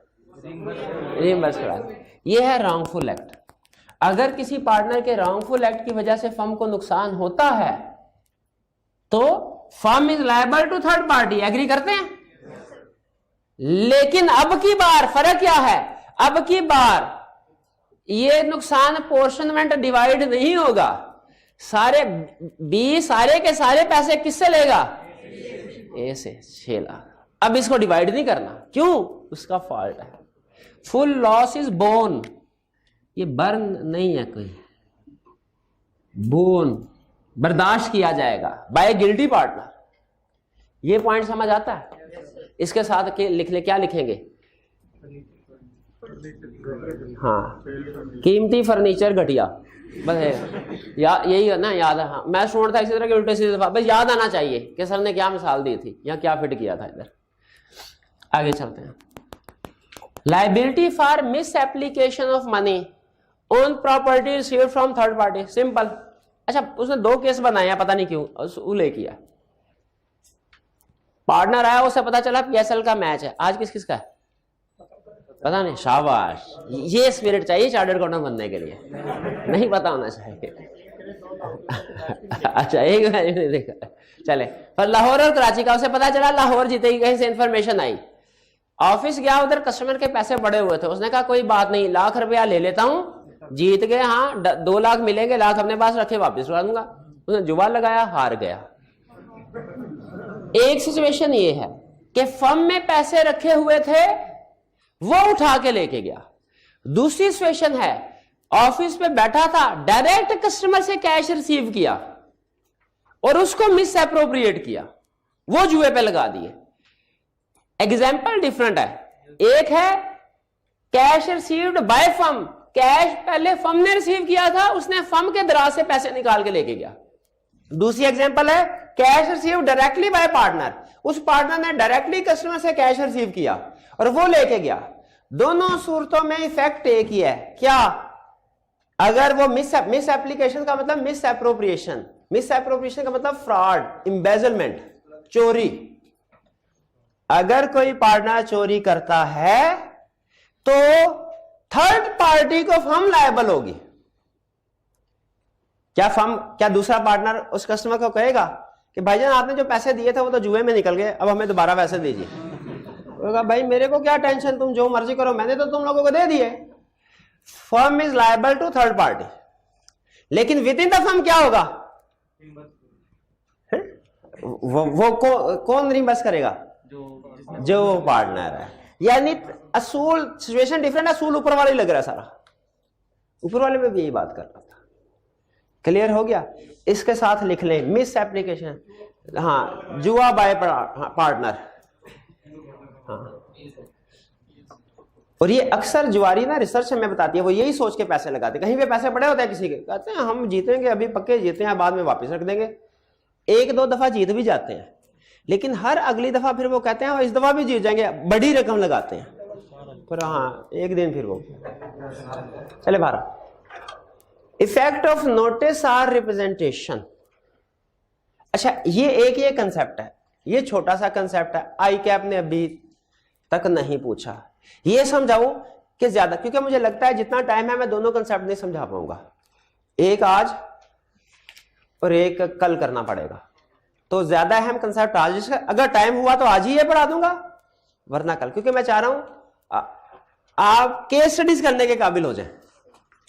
ये छोटा, आप भी अगर अव्वल तो पूरा सिलेबस कंप्लीट करना चाहिए, लेकिन फर्ज कीजिए आखिरी महीने में पेपर ज्यादा है, बर्डन है, और कुछ चैप्टर कर सकते हैं, कुछ नहीं कर सकते, तो आपने क्या करना है?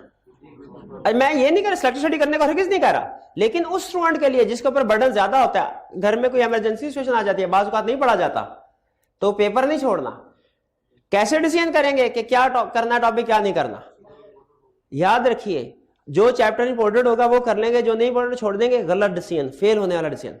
चैप्टर नहीं, जो कंसेप्ट हर चैप्टर के अंदर, याद रखें हर चैप्टर में से क्वेश्चन आता है, तो चैप्टर छोड़ेंगे ना कंफर्म में क्वेश्चन छूटेगा, लेकिन हर चैप्टर के अंदर कुछ कंसेप्ट ऐसे होते हैं ज्यादा अहम, कुछ कंसेप्ट होते हैं कम अहम, तो जो आपने करना है, छोड़ना है, करना है, छोड़ना है, करना है, छोड़ना, ये डिसीजन करना है ना, ये चैप्टर लेवल पे नहीं करना, अव्वल तो करना ही नहीं है, अव्वल तो करना, लेकिन अटेम्प्ट ना देने से बेहतर है कि कुछ टॉपिक छोड़ के अटेम्प्ट दे दे। लेसर इवल सिलेक्ट करना सिखा रहा हूं, ये नहीं कह रहा कि हमेशा इवल सिलेक्ट करो। लेसर कि अगर अटेम्प्ट छोड़नी है क्योंकि सिलेबस ज्यादा है तो उससे बेहतर अटेम्प्ट दे दो, ये थोड़ा सा डिसीजन करो। और ये किस लेवल पे डिसीजन करना है? कंसेप्ट लेवल पे। कंसेप्ट लेवल पे कि कौन सा कंसेप्ट अहम है कौन सा नहीं है, चैप्टर लेवल पे नहीं। बात समझ आ रही है कैसे? और दूसरी चीज, ये डिसीजन आप नहीं कर सकते कि कौन सा कंसेप्ट अहम कौन सा नहीं। आप पता क्या सोच रहे होंगे, ये कंसेप्ट आता है ये अहम है, ये कंसेप्ट नहीं आता ये अहम नहीं।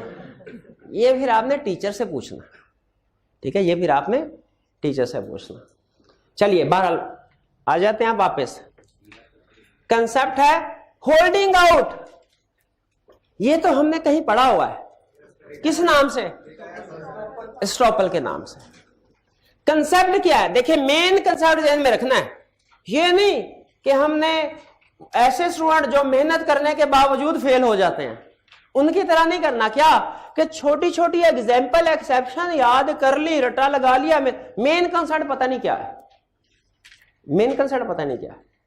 तो मेन कंसेप्ट क्या है? प्रिंसिपल ऑफ होल्डिंग आउट या एस्ट्रोपल। एक इसका मतलब क्या होता है कि एक बंदा हमारा पार्टनर या एजेंट नहीं है, लॉ एज्यूम करता है कि ये आपका पार्टनर या एजेंट है। प्रिंसिपल ऑफ होल्डिंग या एस्ट्रोपल क्या कंसेप्ट है? होल्डिंग आउट पार्टनर या एस्ट्रोपल। एक बंदा हमारा पार्टनर नहीं है या एजेंट नहीं है। अच्छा मैं सिर्फ पार्टनर के साथ लफ्ज बोलूंगा, लेकिन आपको पता है ये कंसेप्ट एजेंट वाले में भी अप्लाई होता है। एक बंदा हमारा पार्टनर नहीं है, लॉ एज्यूम करेगा हमारा पार्टनर है। पहले हमें प्रिंसिपल समझा रहा है सिचुएशन कि बाज़ औक़ात ऐसा होता है, आप किसी पार्टी के सामने बैठे हुए हैं, ABCD 4 पार्टनर है, ई आके बैठ गया, पार्टी ने पूछा कौन है, आपने कहा ये भी हमारा पार्टनर ही समझे इसको, असल में नहीं है। अब ये क्या हो गया? Partner by estoppel, holding out partner.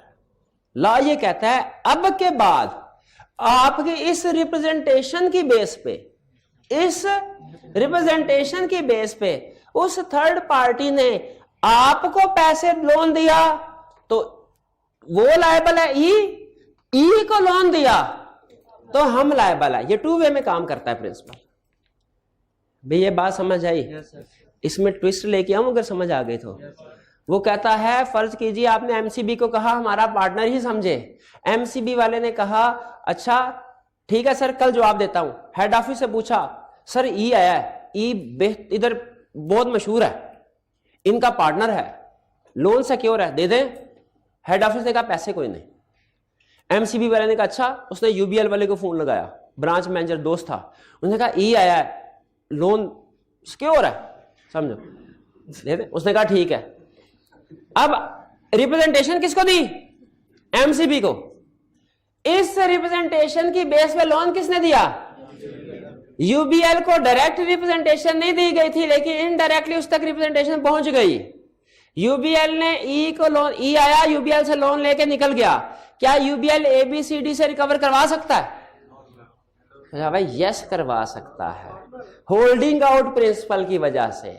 Law कहता है जरूरी नहीं रिप्रेजेंटेशन किसने दी, डायरेक्टली आपने दी कि नहीं दी ये जरूरी नहीं, रिप्रेजेंटेशन किसी पार्टी तक पहुंच गई और उसने इस रिप्रेजेंटेशन की बेस पे लोन दे दिया, प्रिंसिपल अप्लाई हो गया, प्रिंसिपल अप्लाई हो गया।